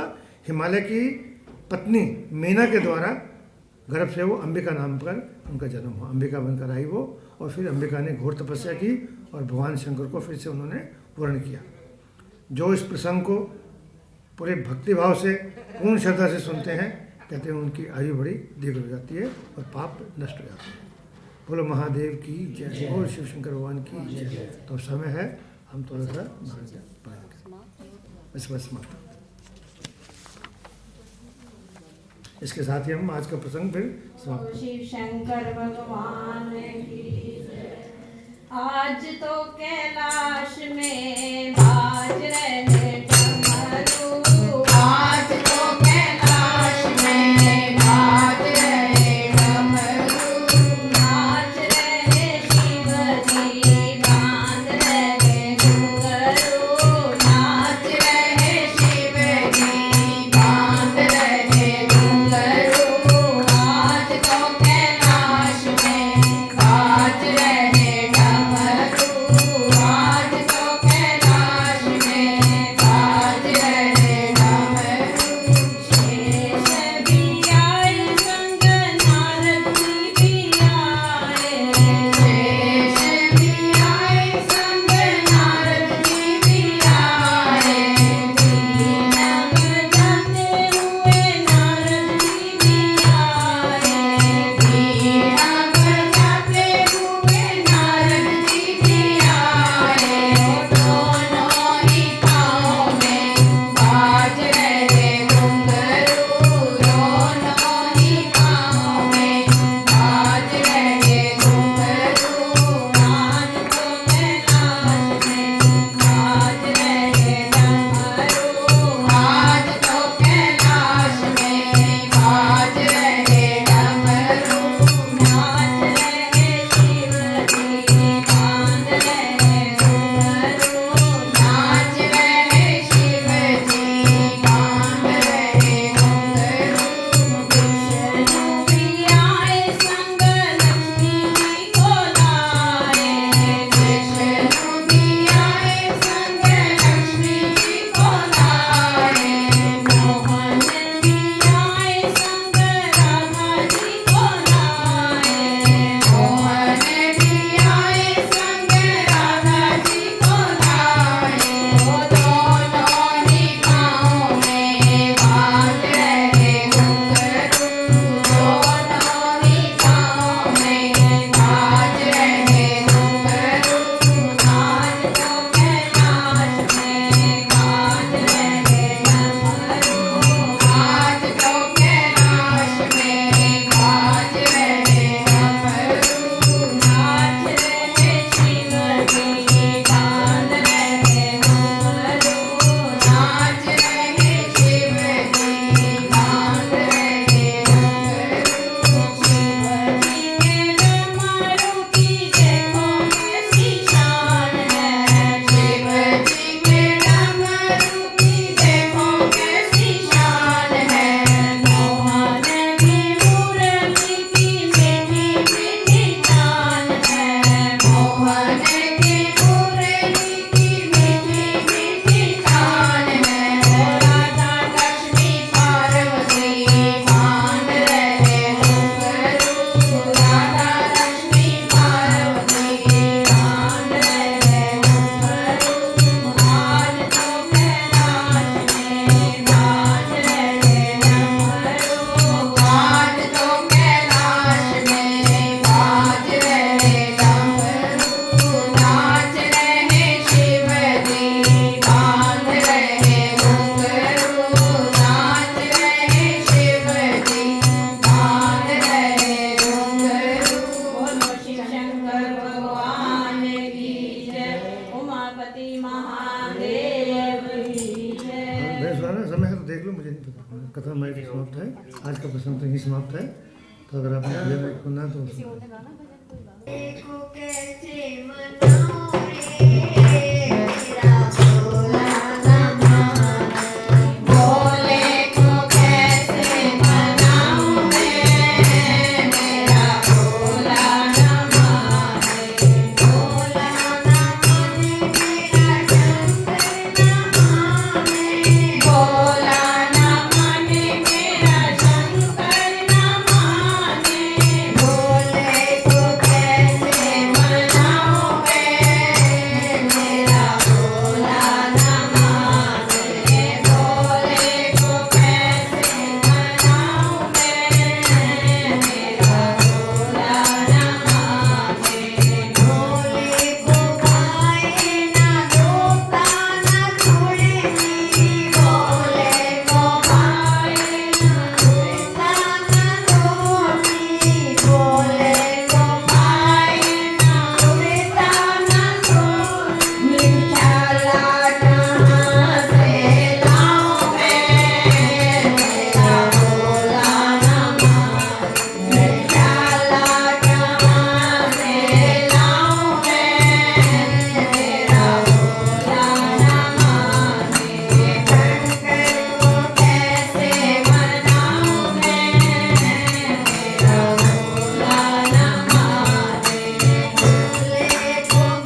सभी आए हुए भक्तजनों का भागवत कथा के तीसरे दिन में आज स्वागत है। और कल जहाँ से हमने प्रसंग को छोड़ा था, आज वहीं से प्रसंग को स्टार्ट करते हैं। कल हमने लास्ट में कौन सी कथा की थी? हिमालय की पुत्री मेनका के रूप में आई थी। और ये जो था प्रसंग यहीं समाप्त हुआ था जब सती ने अपना शरीर छोड़ दिया था, क्योंकि उनके महादेव का यज्ञ में भाग नहीं निकाला गया था। और बाद में फिर सबने माफ़ी मांगी थी और फिर यज्ञ में भाग निकाला गया था। तो यज्ञ प्रथा चल रही है जिसमें भाग निकाला जाता है। उसके बाद हम आज के प्रसंग में चलते हैं। आज ये चौथा स्कंद चल रहा है इस वक्त। तो ब्रह्मा जी के मानस पुत्र थे सबसे पहले स्वाम्भु मनु, इनका जिक्र आया था। स्वाम्भु मनु सबसे पहले ब्रह्मा जी के पुत्र थे, जहाँ से मनु प्रथा शुरू हुई थी। इनकी 3 पुत्रियां थी जिनका नाम था देवहूति, प्रसूति और अकुति। और 2 पुत्र थे प्रियव्रत और उत्तानपाद। देवहूति की कथा सुनी हमने। देवहूति ने किसको शिक्षा दी थी? अपने पुत्र कपिल जी को दी थी। कपिल जी ने देवहूति को कपिल जी ने दी थी देवहूति को, सॉरी। और अकुति का विवाह रुचि प्रजापति से हुआ था और प्रसूति का दक्ष प्रजापति के साथ हुआ था। और उनसे 16 कन्याएं हुई थी, जिसमें से एक कन्या थी सती, जिसका विवाह महादेव जी के साथ हुआ था और बाद में उन्होंने। तो इसके बाद हम राजा उत्तानपाद की कथा शुरू करते हैं। 2 पुत्रों की कथा शुरू होगी। पहले उत्तानपाद की कथा शुरू होती है। इनकी 2 पत्नियां थी। उत्तानपाद जो राजा थे मनुवंश के अंदर, इनकी 2 पत्नियां थी। एक का नाम था सुनीति और दूसरी का नाम था सुरुचि। जो सुनीति थी वो बड़ी अच्छी नीति वाली थी, बड़ी सुशील थी, सत्यप्रिय थी, दयालु थी और बड़ी सीधी थी। कौन? सुनीति, जिसका नाम ही सुनीति था। अच्छी नीतिवान थी, बड़ी सुशील थी, बड़ी दयावान थी और बड़ी सत्यप्रिय थी। उसको सत्य बातें, सच्ची बातें अच्छी लगती थी। ना वो झूठ बोलती थी और ना किसी की बात झूठ को सहन करती थी। और दूसरी जो पत्नी थी उसकी, उसका नाम था सुरुचि। जैसे उसका नाम है, वो बड़ी रुचिकर थी, बड़ी मधुर मधुर रुचिकर बातें करती थी, बड़ा सुंदर पहरावा पहनती थी और बड़ी चापलूसी वाली बातें करती थी। तो राजा उससे अधिक पसंद करते थे। राजा को बहुत प्रिय थी क्योंकि बड़ी वो प्रिय बातें, मधुर बातें करती थी। जो मधुरभाषी होता है उसको लोग ज़्यादा पसंद करते हैं। व्यवहार भी उसका अच्छा था, लेकिन मधुरभाषी थी, सुंदर भी थी और सुंदर बन के रहती थी। लेकिन सुनीति अपनी नीति पर अटल थी, वो भक्तिवान थी। सुनीति भक्तिवान थी, सुरुचि इतनी भक्तिवान नहीं थी। सुनीति जो है वो नीति पर चलती थी, सत्य पर चलती थी। तो एक दिन उनके पुत्र थे। जो सुनीति का जो पुत्र था उसका नाम था उत्तम, सुरुचि का जो पुत्र था उनका नाम था उत्तम, और जो सुनीति का पुत्र था उसका नाम था ध्रुव। तो एक दिन राजा बैठा था और उसका बेटा उत्तम जो था वो भागता भागता आया और पिता की गोद में बैठ गया। तो पिता राजा उसको उत्तानपाद प्यार करने लगे। थोड़ी देर बाद सुनीति का बेटा आया, उसका क्या नाम था? ध्रुव। वो भी आकर पिता की गोद में बैठने का उसने प्रयास किया, लेकिन पिता ने उसकी ओर कोई ध्यान नहीं दिया। सुरुचि पास में बैठी थी, उसने कहा कि तुम इस रहस्य आसन पर बैठने के अधिकारी नहीं हो। मैं बड़ी रानी हूँ और मेरा बेटा उत्तम है, वो इस रहस्य आसन का अधिकारी है। तुम अभी रहस्य आसन के अधिकारी नहीं हो। अगर तुमने पिता की गोद में बैठना है तो आप भगवान नारायण की प्रार्थना करो। भगवान नारायण से प्रार्थना करो कि आपको मेरे गर्भ में भेजे और मेरा पुत्र बन के तुम आओ, तब इस सिंहासन के तुम हकदार होगे। तो उसको जो सौतेली माता है उसकी बात पसंद नहीं आई और वो रोता, पिता ने भी कुछ नहीं कहा, पिता ने भी उसको गोद में बिठाया तो वो रोता रोता अपनी माँ के पास आ गया। कौन रोता तब आ गया? ध्रुव। और उसकी माता का नाम था सुनीति। सुनीति के पास आ गया और उसने आके सारी बात बताई कि मैं आज पिता की गोद में बैठने का प्रयास किया मैंने, तो मेरी माता सौतेली माता ने मुझे कहा कि आप इस गद्दी पर बैठने के अधिकारी नहीं हैं, पिता की गोद में बैठने के अधिकारी नहीं हैं। तो उसको बड़ा दुख हुआ इस बात से कि ठीक है उत्तम बड़ा है लेकिन अधिकारी तो तुम दोनों हो। तो उसने कहा कोई बात नहीं है, वो सौतेली माता है। फिर भी उसको दुख इस बात का हुआ कि मैंने तो अपना जीवन जैसे कैसे है काट लिया है, मेरे जीवन तो अब कट गया है। राजा मुझे अधिक प्यार नहीं करते तो कोई बात नहीं, लेकिन बेटे को तो कम से कम उन्हें प्यार पूरा करना चाहिए। दोनों बेटे उनके अपने हैं। तो उसने कहा तुम जो है कुछ इस बात का बुरा मत मानो, आप भगवान नारायण से प्रार्थना करो। भगवान नारायण सबको देते हैं, सब कुछ देते हैं। आप भगवान की प्रार्थना करो, भगवान प्रार्थना स्वीकार करते हैं, बच्चों की प्रार्थना जल्दी स्वीकार करते हैं और आपको आशीर्वाद देंगे, आप भी इस राज्य पथ के अधिकारी बनोगे। तो कुल मिलाकर दोनों माताओं ने उसको नारायण की पूजा करने के लिए और पाठ करने के लिए और ये करने के लिए कहा, दोनों माताओं ने। उसने भी कहा कि भगवान नारायण की प्रार्थना करो और मेरे घर में आओ तो तुम राज्य के अधिकारी बनोगे। और उसकी अपनी माता ने भी कहा कि तुम जो कुछ मांगना है भगवान से मांगो, इस पद को मांगना है, इस गद्दी को मांगना है, राजा पिता के प्यार को मांगना है तो भगवान से मांगो। तो उसको ठेस लग गई और ठेस लगी मन में और उसने घर बार छोड़ दिया, घर बार छोड़ के और वनों की ओर चल दी है, इस आशय से कि मैं भगवान को प्रार्थना करूंगा, भगवान की तपस्या करूंगा, तप करूंगा और भगवान से क्या मांगूंगा, इस राज्य सिंहासन को मांगूंगा। घर से चला गया और उस वक्त उनकी उम्र कितनी थी, सिर्फ 5 वर्ष की थी, सिर्फ 5 वर्ष के थे, वो नन्हे बालक थे। जब भगवान ने देखा कि एक आज नन्हा बालक, आज तक इतिहास में ऐसा नहीं हुआ कि 5 साल का बालक भगवान के लिए तपस्या करने जा रहा हो, तो उसने कहा 5 साल का बालक मेरी तपस्या करने आ रहा है तो इसकी परीक्षा ली जाए। उन्होंने नारद जी को भेजा कि जाओ इसको कुछ समझा के आओ, इसको दीक्षा भी दो और समझा के भी आओ। तो नारद जी अपनी वीणा बजाते हुए आ गए और कहा बालक कहाँ जा रहे हो। उसने कहा ऐसे ऐसे सारी घटना बताई कि मुझे मेरी माता ने ठेस पहुँचाई है और मैं भगवान की भक्ति करने के लिए वनों में जा रहा हूँ।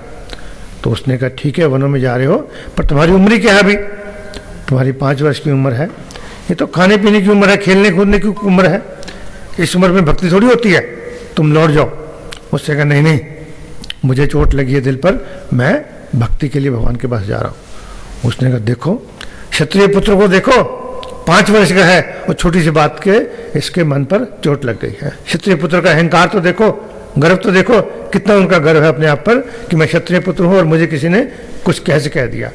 तो उसने भगवान नारद जी ने फिर समझाया कि तपस्या करना बड़ा कठिन काम है, बड़े बड़े मुनि ऋषि हजारों वर्ष तक तप करते हैं तब भी उनको पता नहीं भगवान के दर्शन मिलते हैं या नहीं मिलते, और तुम तो नन्हे बालक हो, तुम लौट जाओ।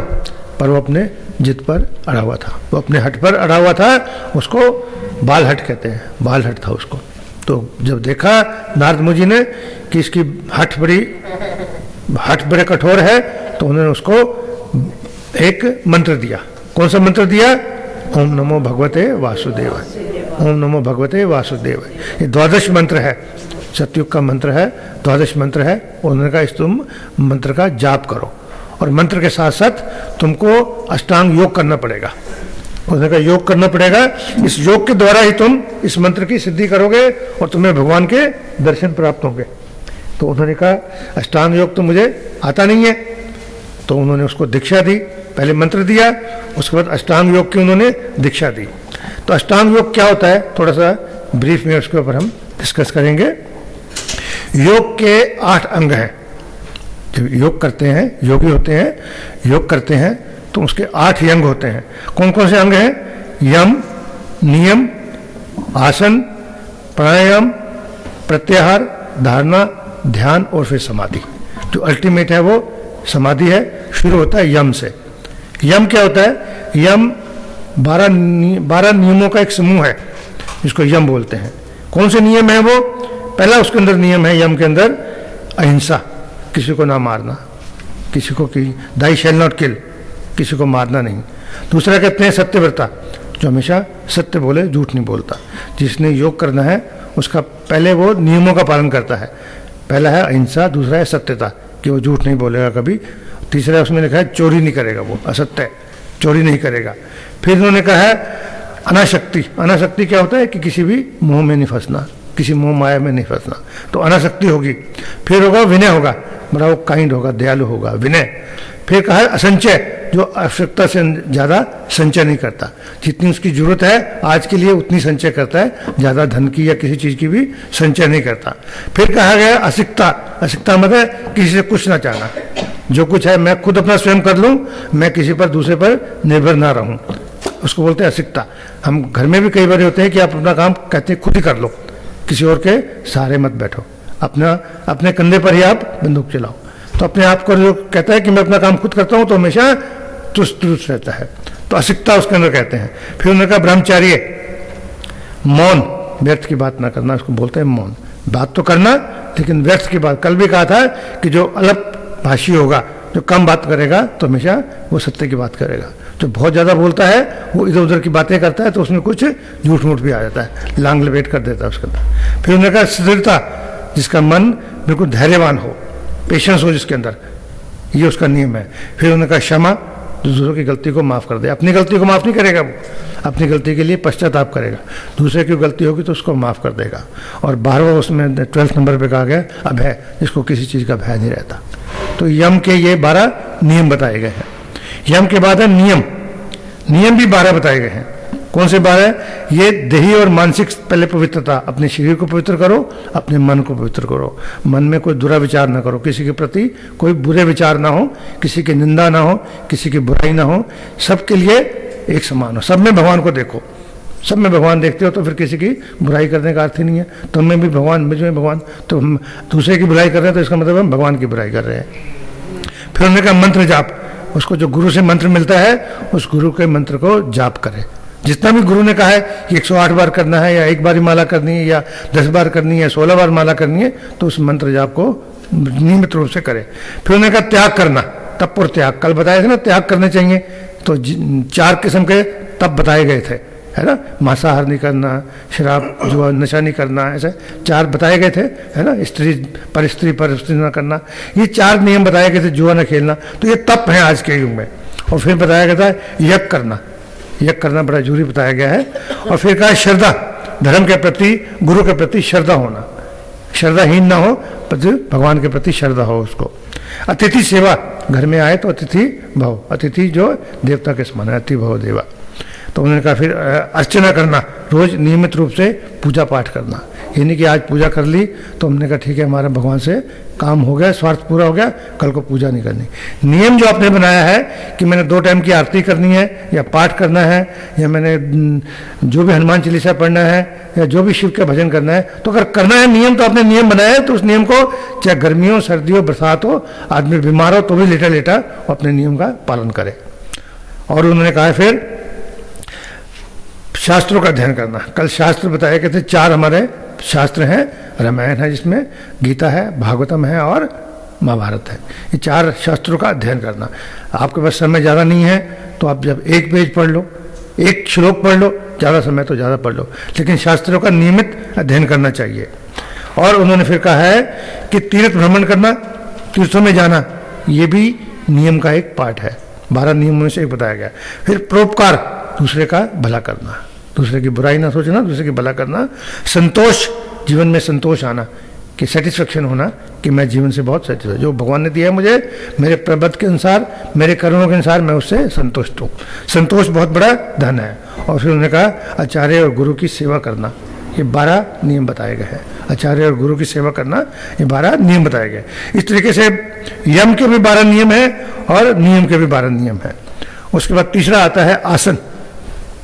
आसन क्या होता है कि एक ही स्थान पर बैठकर 3 घंटे 4 घंटे लगातार भगवान का ध्यान करना, पाठ करना, कीर्तन करना, आरती करना, कुछ भी करना। देवा कहते हैं कि 3 घंटे 4 घंटे मैं एक स्थान पर बैठ सकता हूं और मौन व्रत करके या भगवान का भजन करके बैठ सकता हूं 3-4 घंटे, तो कहते हैं कि इसने आसन सिद्ध कर लिया है, अपना आसन सिद्ध कर लिया है कि 3-4 घंटे ये बिना हिले डुले, या मैं हिले डुले तो कोई बात नहीं, लेकिन उठ के नहीं जाता, एक ही स्थान पर बैठा रहता है और मैंने अपना आसन सिद्ध कर लिया है। फिर चौथा आता है उसमें प्राणायाम। प्राणायाम क्या होता है कि अपने श्वास के ऊपर, अपने सांस के ऊपर कंट्रोल करना, ब्रीदिंग कंट्रोल करना, कि मैं सांस अपने गिनूँ 1 मिनट में मैं कितनी बार सांस लेता हूँ। मान लो मैं काउंट करता हूँ, मैं 20 बार सांस लेता हूँ, तो उस सांस को इस तरीके से नियमित करना कि मैं अपना जब सांस लेता हूँ तो उसको लंबा करूँ, कुछ देर रखूँ उसको, और फिर बाहर निकालता हूँ तो खाली पेट को भी कुछ देर रखूँ। तो इस तरीके से सांस जो मेरी है, प्राणायाम करते हैं 20 से 18 बार आओ, 16 बार आओ, 15 बार आओ, तो ऐसे ऐसे आप सांस को ज़्यादा देर तक कंट्रोल कर सकते हैं। तो ये प्राणायाम है। इससे क्या है कि हमारी प्राण शक्ति बढ़ती है, जो हमारी प्राणों की शक्ति है, शरीर की जो आध्यात्मिक शक्ति है वो बढ़ती है, तो इसको कहते हैं प्राणायाम। तो अब तक 4 चीज़ें हुई, यम, नियम, आसन और प्राणायाम। इन चारों को मिला के कहते हैं साधना। इन चारों का अगर ग्रुप को मिलाया जाए तो कहते हैं साधना। इसने साधना सिद्ध की है तो इसका मतलब है यम कर रहा है, नियम कर रहा है, आसन सिद्ध कर लिया और प्राणायाम करता है। उसको अपने सांसों के ऊपर ब्रीदिंग कंट्रोल है उसके ऊपर। फिर आता है इसके बाद प्रत्याहार।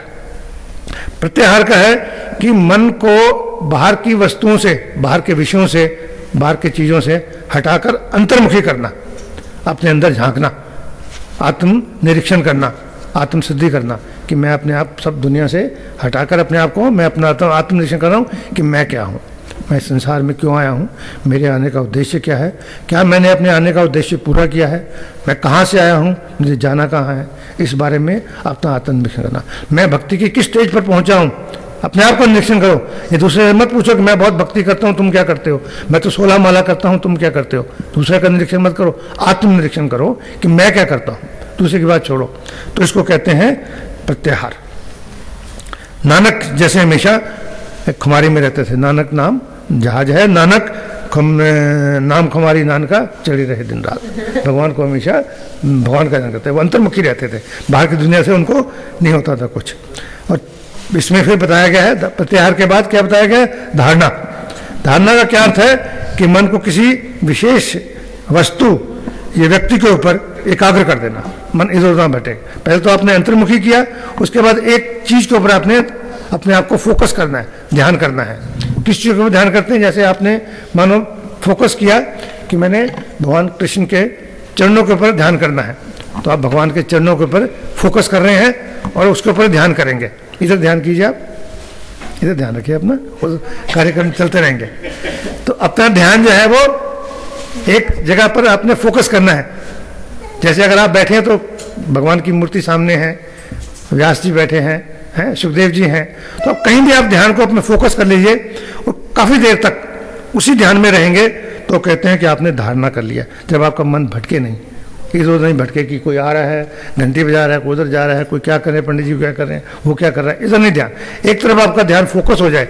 जैसे अर्जुन ने जब द्रौपदी का किया था, शादी की थी उनसे, तो शर्त क्या थी कि तीर, जो मछली का तीर है, मछली पे आंख में तीर लगाना है। तो उनका सारा का सारा ध्यान कहीं और नहीं था। उसको गुरु ने पूछा क्या दिख रहा है, तो किसी ने कहा मछली दिख रही है, किसी ने कहा पानी दिख रहा है, किसी ने कुछ, तो उसने कहा मुझे मछली की सिर्फ आंख दिख रही है। तो ये होता है धारणा। जब आपका ध्यान एक जगह हो जाए, आप एकनिष्ठ हो जाए, आपका मन एकाग्र हो जाए, फुल कंसंट्रेशन हो जाए आपकी, इंग्लिश में कहते हैं फुल कंसंट्रेशन, आपकी फुल कंसंट्रेशन है तो उसको कहते हैं धारणा। फिर आता है ध्यान। जब धारणा की यही स्थिति कि मन किसी विशेष स्थिति पर स्थिर हो गया है और फिर ये काफी देर तक इसमें रहे, पहले तो आपने फोकस किया, फिर इस फोकस को आपने लंबा किया है, काफी देर तक, जितना समय मन चाहे आपका, 1 घंटा, 2 घंटे, 15 मिनट, आधा घंटा, घंटा, जितना समय आप चाहें, आपके मन आप एक जगह एकाग्र कर दें तो कहते हैं आपका ध्यान लग गया है, आपका ध्यान लग गया है।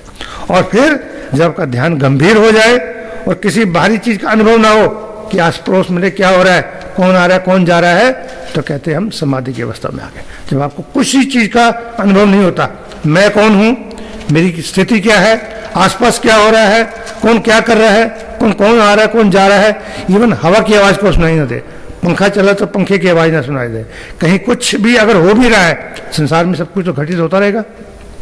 आपके चाहने से संसार तो नहीं रुकेगा, संसार वैसे ही चलता रहेगा। अगर आप कहीं बैठे हैं, हो सकता है बाहर से आपको हॉर्न की आवाज़ भी आए, बच्चे की आवाज़ भी आए, किसी की घंटी की आवाज़ आए, कुछ भी आए, लेकिन आपको वो सुनाई नहीं दे रही, आपको सुनाई नहीं दे रही, तो कहते हैं आप समाधि की अवस्था में आ गए। और जितनी देर आप चाहें उस समाधि की अवस्था में चले जाएं। तो ये अष्टांग योग है। ये अष्टांग योग किसने सिखाया, किसने सिखाया, नारद जी ने सिखाया। किसको सिखाया, ध्रुव महाराज जी को सिखाया। उन्होंने कहा आप ये 12 मंत्र जो है, ओम नमो भगवते वासुदेवाय, इसका मंत्र करो और अष्टांग योग करो, तो आपकी समाधि लग जाएगी और आप भगवान को जल्दी प्राप्त कर लोगे। क्योंकि बड़े बड़े मुनि ऋषि हजारों वर्ष तक तप करते हैं, तपस्या करते हैं, लेकिन उनकी समाधि नहीं लगती। आज मैं खुद भगवान कृष्ण, भगवान की प्रेरणा से, नारायण की प्रेरणा से मैं आपको आया हूँ और आपको ये 12 मंत्र और ये दीक्षा दे रहा हूँ। तो आज के युग में ये बड़ा कठिन है कि समाधि की अवस्था में बैठे 10 घंटे, 6 घंटे, 5 घंटे, या वो तो वर्षों तक बैठे थे, वर्षों तक बैठते थे तप मुनि करते थे। तो आज की अवस्था में बड़ा मुश्किल है। ये योग हठ बड़ा कठिन है आज के ज़माने में। बड़े बड़े योगी इसको करने में विफल रह जाते हैं, लेकिन कई योगी होते हैं इसको सिद्ध कर लेते हैं। अपनी वो साधना से, योग से अपनी समाधि को सिद्ध कर लेते हैं, और समाधि को सिद्ध करके फिर उनको सिद्धियाँ प्राप्त होती हैं।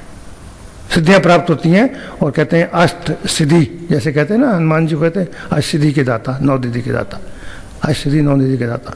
तो उनको सिद्धियाँ प्राप्त हो जाती हैं। और कई कई योगी तो ऐसे देखे हमने जो पानी पर चलने की सिद्धि प्राप्त कर लेते हैं। पानी पर आपको चलने की दिखा देंगे कि हम पानी पर चल सकते हैं।